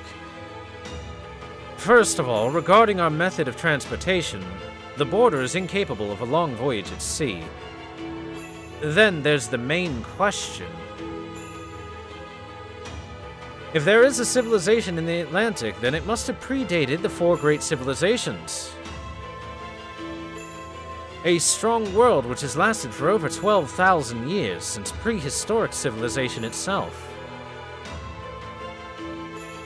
Why are you suddenly chickening out?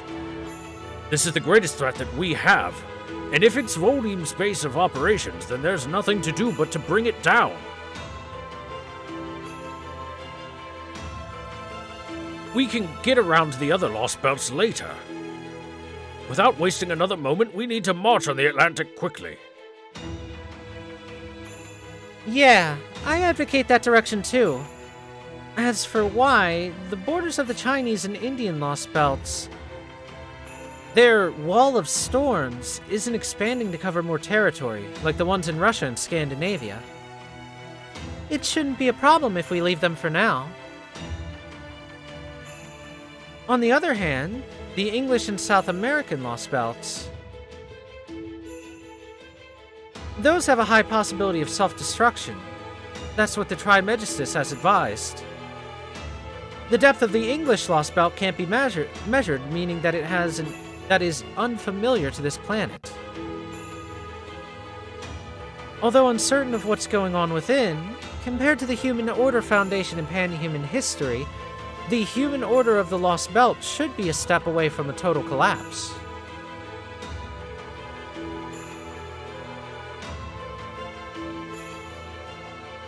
The humans in this English Lost Belt will likely be extinct in just a few more months. Or at least that's how you can see it. Different from the other Lost Belts, the English Lost Belt is blocked off by a wall of light, and I'm concerned about the difference, but... The border has also confirmed that finding. We shouldn't get too close to the British Isles, for now. On the other hand, although the lost depth of the South America is also high, all conjectures made ended up as unknown. It seems that civilization there is almost dead. And so, although it's an anomaly even amongst anomalies as far as human history goes, it can't compete with other human histories. Or at least that's what it means. So, there you have it. Caldia's destination is the Atlantic Ocean. The modification of the border will proceed with Da Vinci-san taking the lead while I assist her, but that will take some time to complete. It should require about a full month or so. Until then, please get a good rest here at Caldia Base. Especially Mr. Gordolf and Guda-san.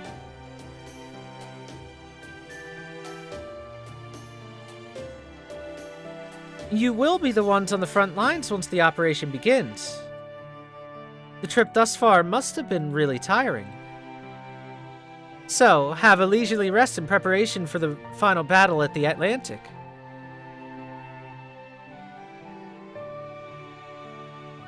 Okay, well,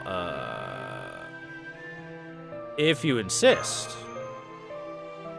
Phew.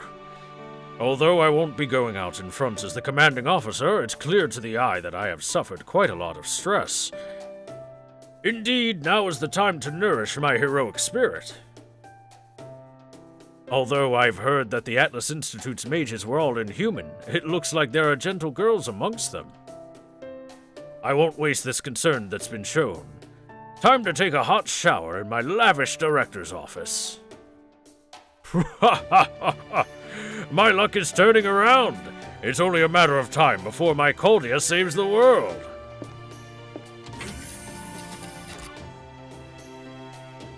Would you like to take a rest too, Senpai? I'm looking forward to seeing our new rooms. That's right, let's go take a look together.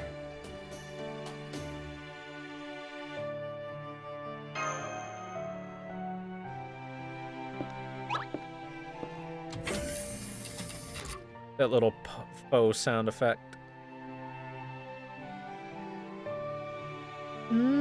How nice. But, well, it is their free time. Are we going with the previous arrangement, Shion? I think that modifying the border would be quite backbreaking even for you, you know. Ah, right. Leonardo da Vinci's thoughts are closer to magecraft of the Middle Ages. It seems that she won't be able to match up with the design philosophy belonging to the most up-to-date alchemist that I am. Rather than that... What then I'll say? I'm actually quite interested in that. Although Mash-san's Saintcraft tuning is perfect, the exoskeleton's performance is a bit of a no-no. If so, Mash-san would find it hard to fight, right?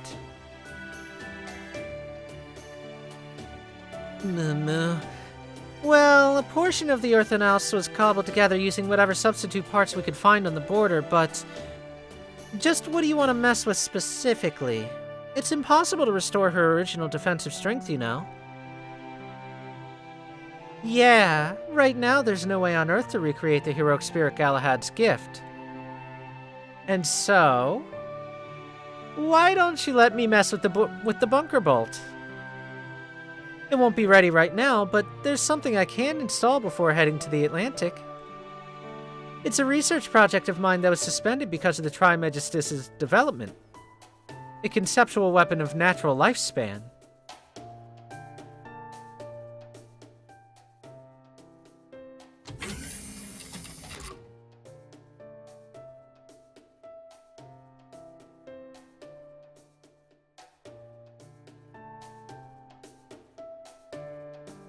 It's just like the specification of Coldia! Oh! Foe! Yes, although there are minor differences in the details, Caldia's personal quarters have been recreated. We have to be thankful to Shion-san and Captain-san. Have you taken a look at your room yet, Mash? That's right. I was so happy that I forgot. Then, I'll go have a look at the room that was assigned to me. There are no duties for the day, so please have a good rest, Master. Tomorrow, let's have breakfast at the dining hall together.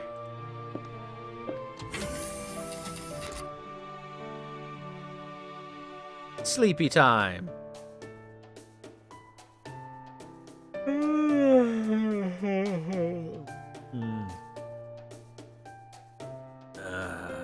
I guess it should be pretty late at night by now. Oh?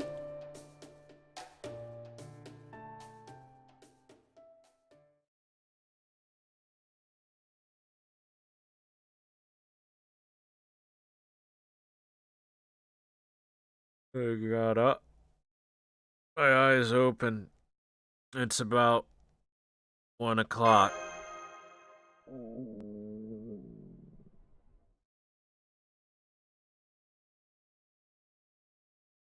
A bit hungry and thirsty.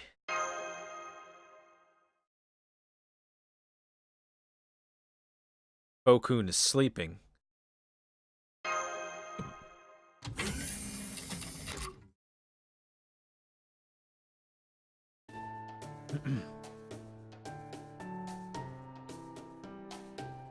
Hey!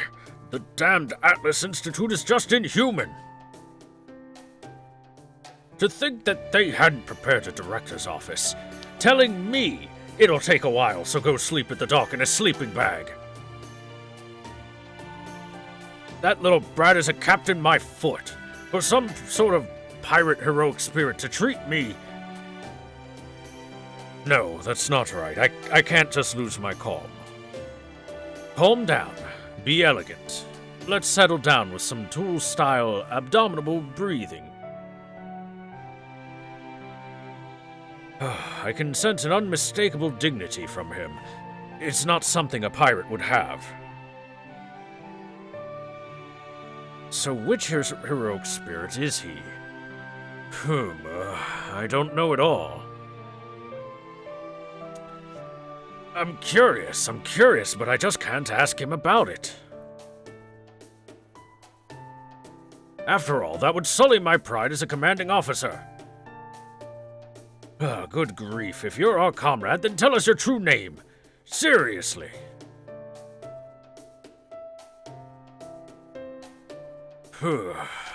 Anyway, I'll be spending tonight here too. Munia, Kawata, Octavia, Tomarin, Shin, Hyan, Elrond, Marcus, Kirielite, and Guta. It seems that personal quarters have been assigned to all of the staff properly. However, right now I have an advantage that the staff sleeping soundly in their beds do not. Yes, a midnight snack time. That's what this is. I will be the first to the kitchen.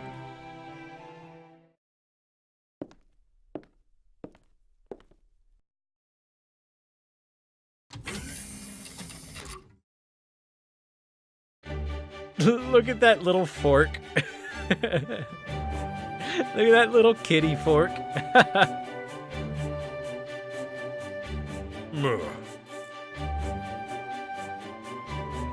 While passing through a newly constructed corridor, there I saw the figure of the new director stealing food.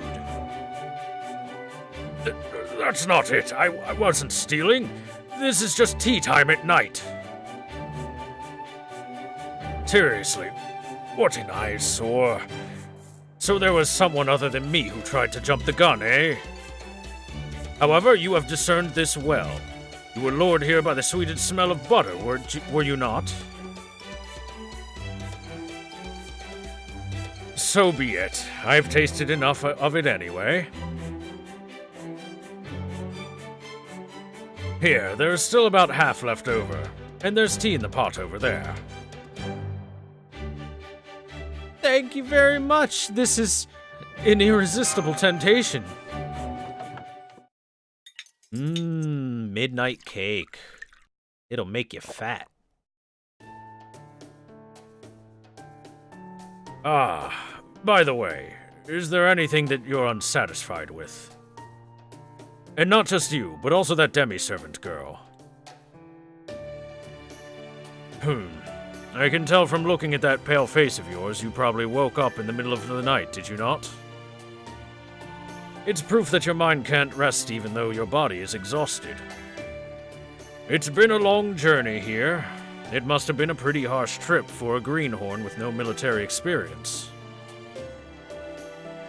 If you have something sweet to eat, some tea to drink, your feelings will calm down and you'll fall asleep more quickly. After you finish eating, go on back to your room. This is the time when you should be getting a good night's sleep. Of course, don't forget to agree with me that there was nothing in the dining hall tomorrow morning. The shortcake prepared in the empty dining hall. We're the partners in crime that have gulped all of it down, aren't we? Eh? What do you mean by that? Well, I mean precisely what I said. In the dining hall, there was a cake with "For Gouda" written on it. There's no need to explain it. It must have been a master welcoming cake for tomorrow morning, right? That was pretty impudent of them to treat me like a pariah while preparing a welcoming party for you. I was annoyed, but I remained calm, and decided to just have a little taste of the cake. However, before I knew it, half of it was already gone. While attempting to think up excuses, such as the cream being sweet, you walked in.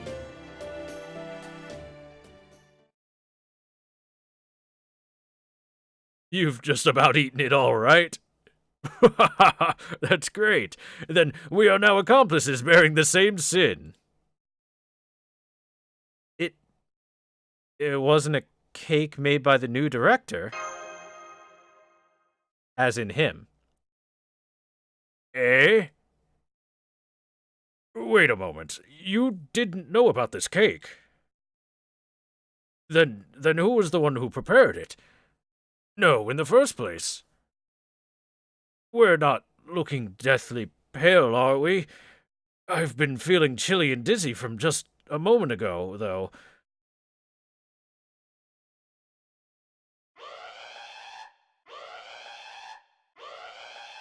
Alert!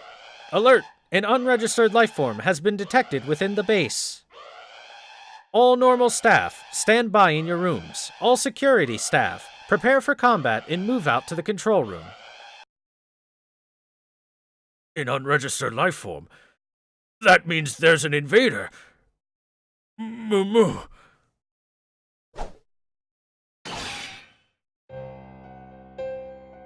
It's dangerous. Stand back. There's a nasty woman in this wall. Captain Kuhn. Captain. New director. Over here. I give up. For a grown man to secretly steal the food, which was a gift to his subordinate. And the situation was just so overwhelming that I got too worked up and my presence concealment was disrupted. When it comes to dragging others down, you are truly first-rate, aren't you? Your Excellency, Gordolf?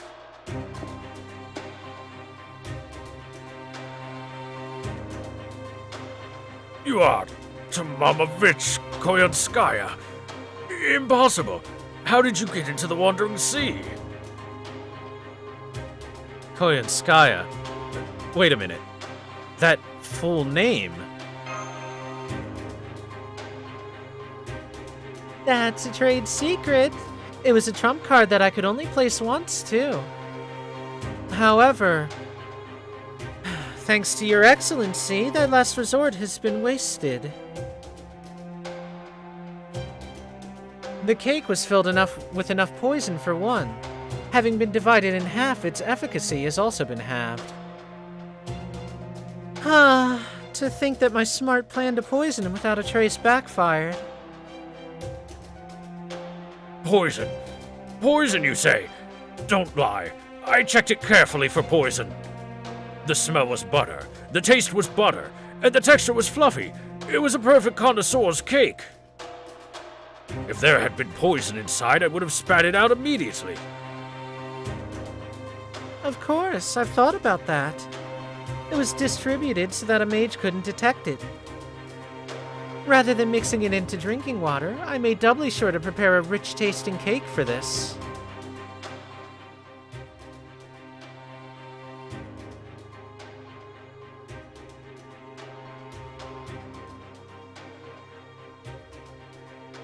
It's not a whole cake, Lemon Thunder. It's a short cake. A whole short cake. So it's a small cake.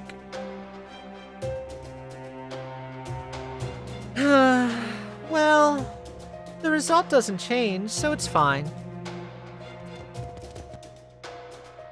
The others who have heard the commotion should be gathering about now, so I'll return before a panic breaks out. As long as Sherlock and Da Vinci are here, analysis of the poison should be easy. But That's all you'll be able to do. In order to cure the poison. Yes. You'll have to fight to the death with your friends once more. Well then, I've had my fun.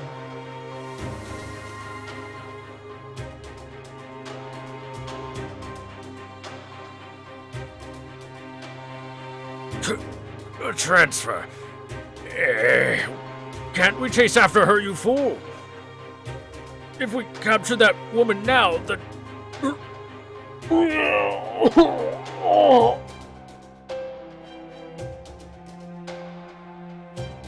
It's no use.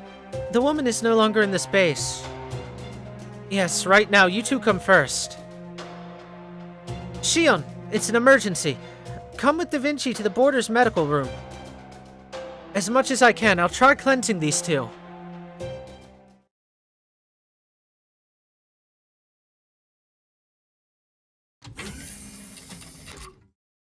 Tadaima. I'm back from the medical room. Senpai, are you alright? The results of the diagnosis... Calm down, Miss Kyrie-Light. I shall explain this. It has been half a day since Koyonskaya has invaded. We've done all we can do to treat Gouda and Mr. Gordov. I shall start from the conclusion, which is that Mr. Gordov only has about 10 days left to live. It is hard to say how much time Gouda has left, however. Indeed, it is hard to say, but there is no particular change. As long as the poison remains, well, his cold-like symptoms will continue.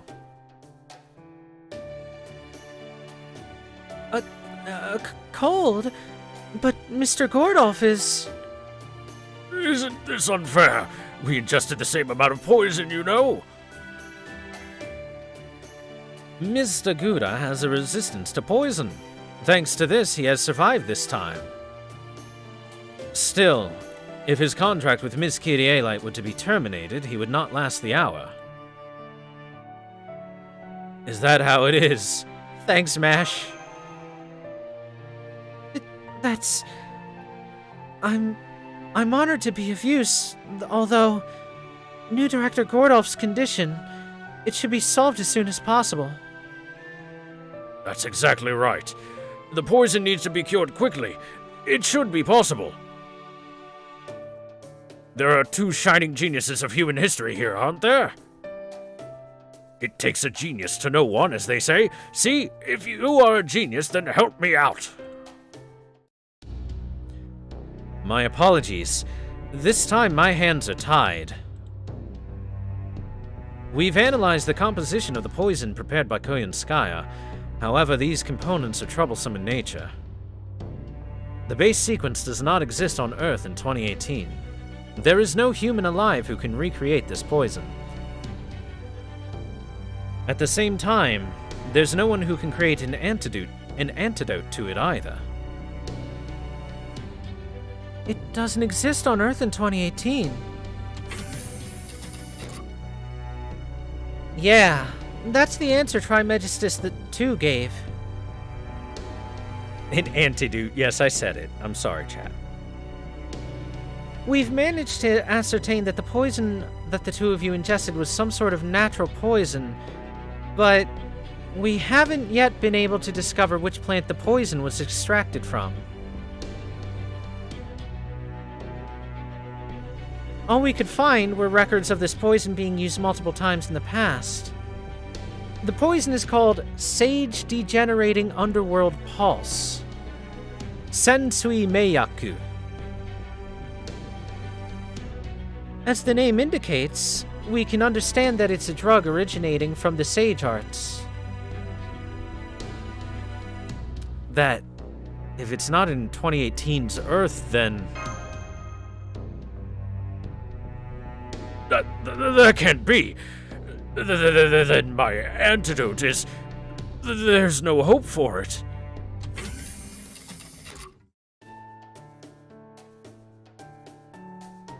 Dai Jobu! Let Da Vinci-chan take it from here. Though we can't recreate the poison's composition, if we know that it originates from China, then things become simple. Even if it's lost in the modern era, we still have hope. After all, there is a China that we don't know about, which has gone through a different history than pan-human history. I shall declare this confidently. The Chinese Lostbelt will surely have something applicable to this poison. Well, even if there isn't, we can examine its composition by investigating the ley lines on site. And so, for this reason, I have just succeeded in summoning an important navigator. Now then, come in, come in!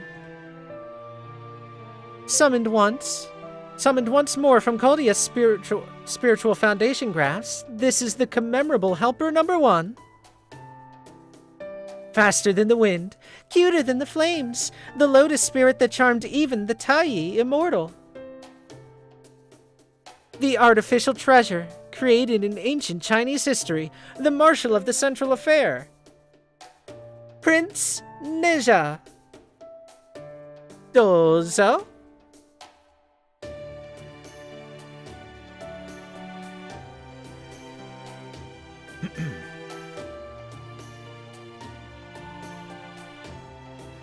Da Vinci, that introduction is too much for me.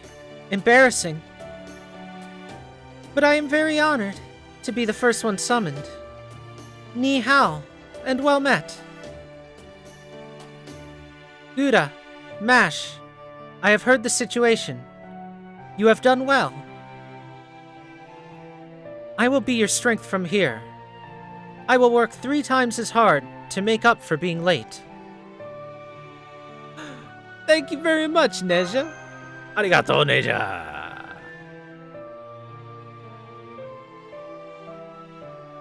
Oh!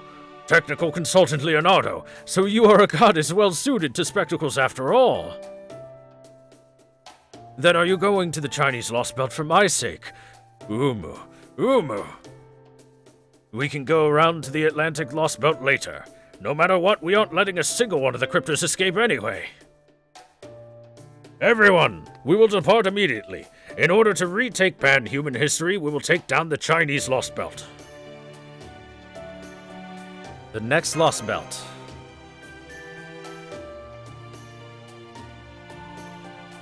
Yes, I understand your feelings, Master. But new Director Gordolf's life depends on this. Even if we sit around and wait, the battle with the Lostbelts is unavoidable. And that's because we aren't wanderers, but we have our own world. We are humans with our own history in hand. That's right. I understand. No, it can't be helped then. I got it. I have no objections to this either. I'll think of this as an experience. Gouda-san has also been affected by the poison. We can't rule out that his symptoms will worsen later. No matter what, the poison needs to be cured.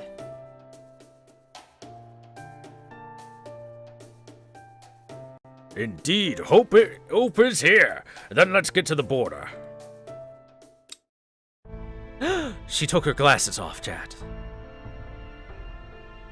Before that, there's something we need to make clear, don't we?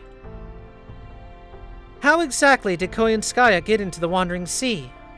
If we don't clarify it, the same thing will repeat once more. It's impossible to transfer into the Wandering Sea from the outside. You can't see its shape, and the coordinates also change constantly. However, Koyanskaya managed to do this easily, which means... there is a catalyst that serves as her anchor within the Wandering Sea. Miss Shion, I ask this just in case, but did Koyanskaya come from the Wandering Sea? Has she been here before, even a single time? She hasn't. Last night's invasion was the first I'd ever saw of her. Then there's only one possibility remaining. Someone amongst us summoned her. Or to be more precise, they possess a catalyst which has a bond with Koyanskaya. A catalyst with a bond? Can you give an example of it? In this situation, it'd be something that isn't related to magecraft. A handbag, for example, or a hairbrush. It would be a something containing traces or bodily liquids of Koyanskaya herself. A suitably small tool for the purpose. New Director Gordolf? What's the matter? Uh-oh. I'm so sorry. I'm so sorry, Your Excellency Gordolf. I'm truly happy that Your Excellency favors me so, but I'm a woman bearing wounds from the past. Someone who cannot believe in humans no matter what. But I want to believe. I think that I want to believe. Draws close and nestles coquettishly here.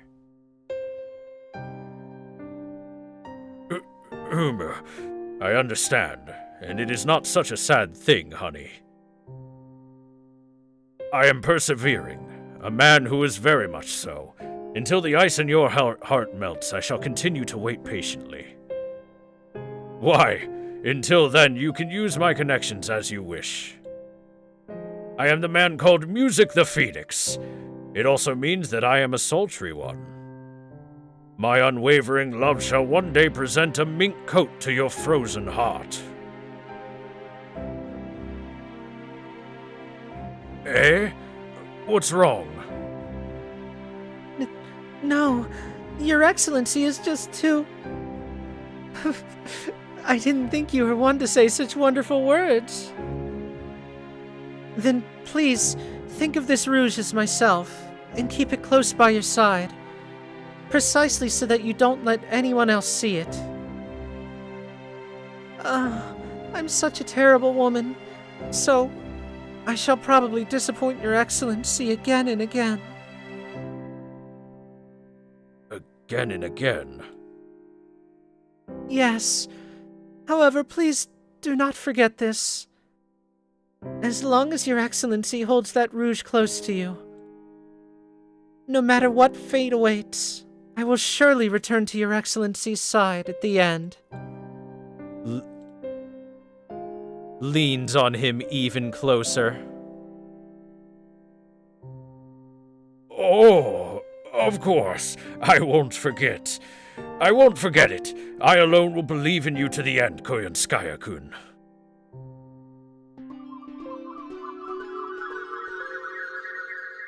Oh. Oh. Oh. Oh. Go-san is crying while taking a lipstick out.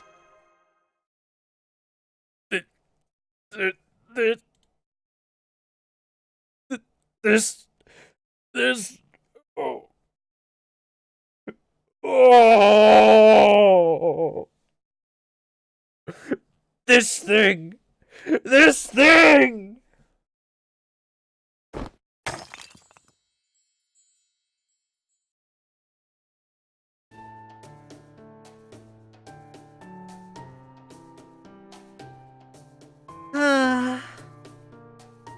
To think that it really was Gordolf-kun who caused the issue. How sad. What a sad incident this is. The memory, or rouge, was crushed all over the Wandering Sea's floor. How sad. At any rate, this is one problem solved. The inspection of the base has ended. All traces of Koyanskaya have been removed from Caldia base. With this, she will no longer be able to trespass again. Is that so, Miss Shion? Yeah, her sole chance at assassination ends with this. Although that alter ego called Koyanskaya might be a calamity, this is also my daily work.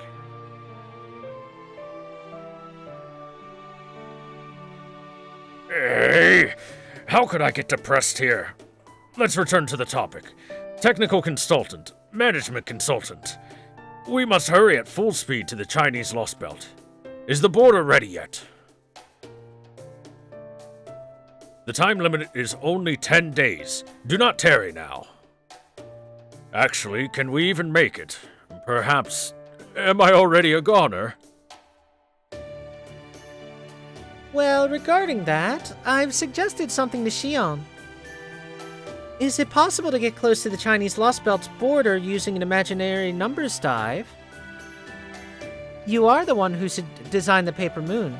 On top of that, the captain here is most likely... Da Vinci, shut up. It feels really bad to have others speak of your own secrets. Of course I'll keep quiet. As long as you cooperate this time, it'll be fine, you know.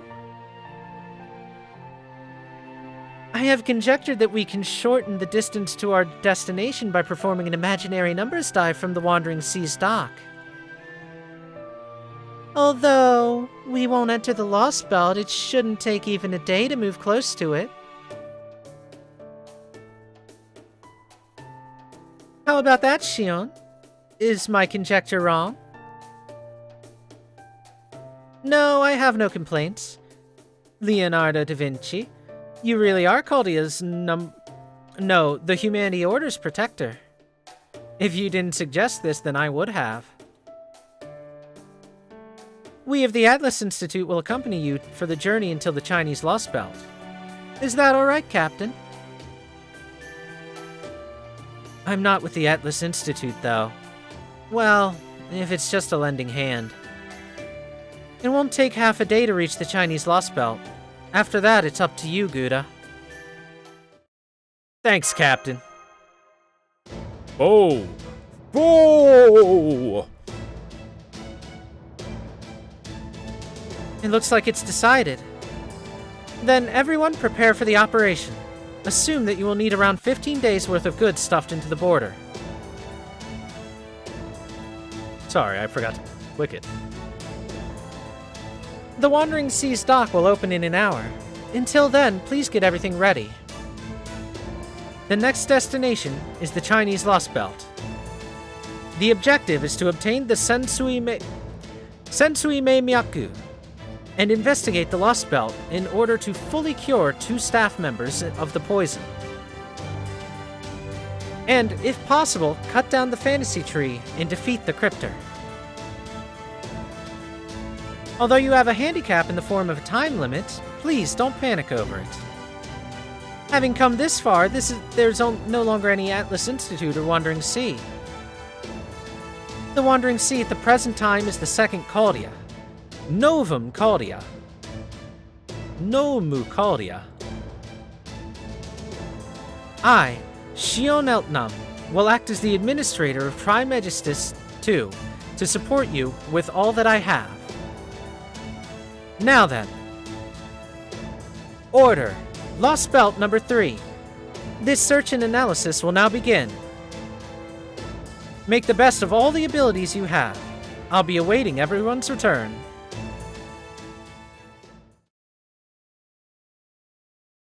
There's our setup, chat. All of the introductions to Lostbelt 3 and why we are going to China. Are you guys excited? I'm excited. And we will begin with the prologue next.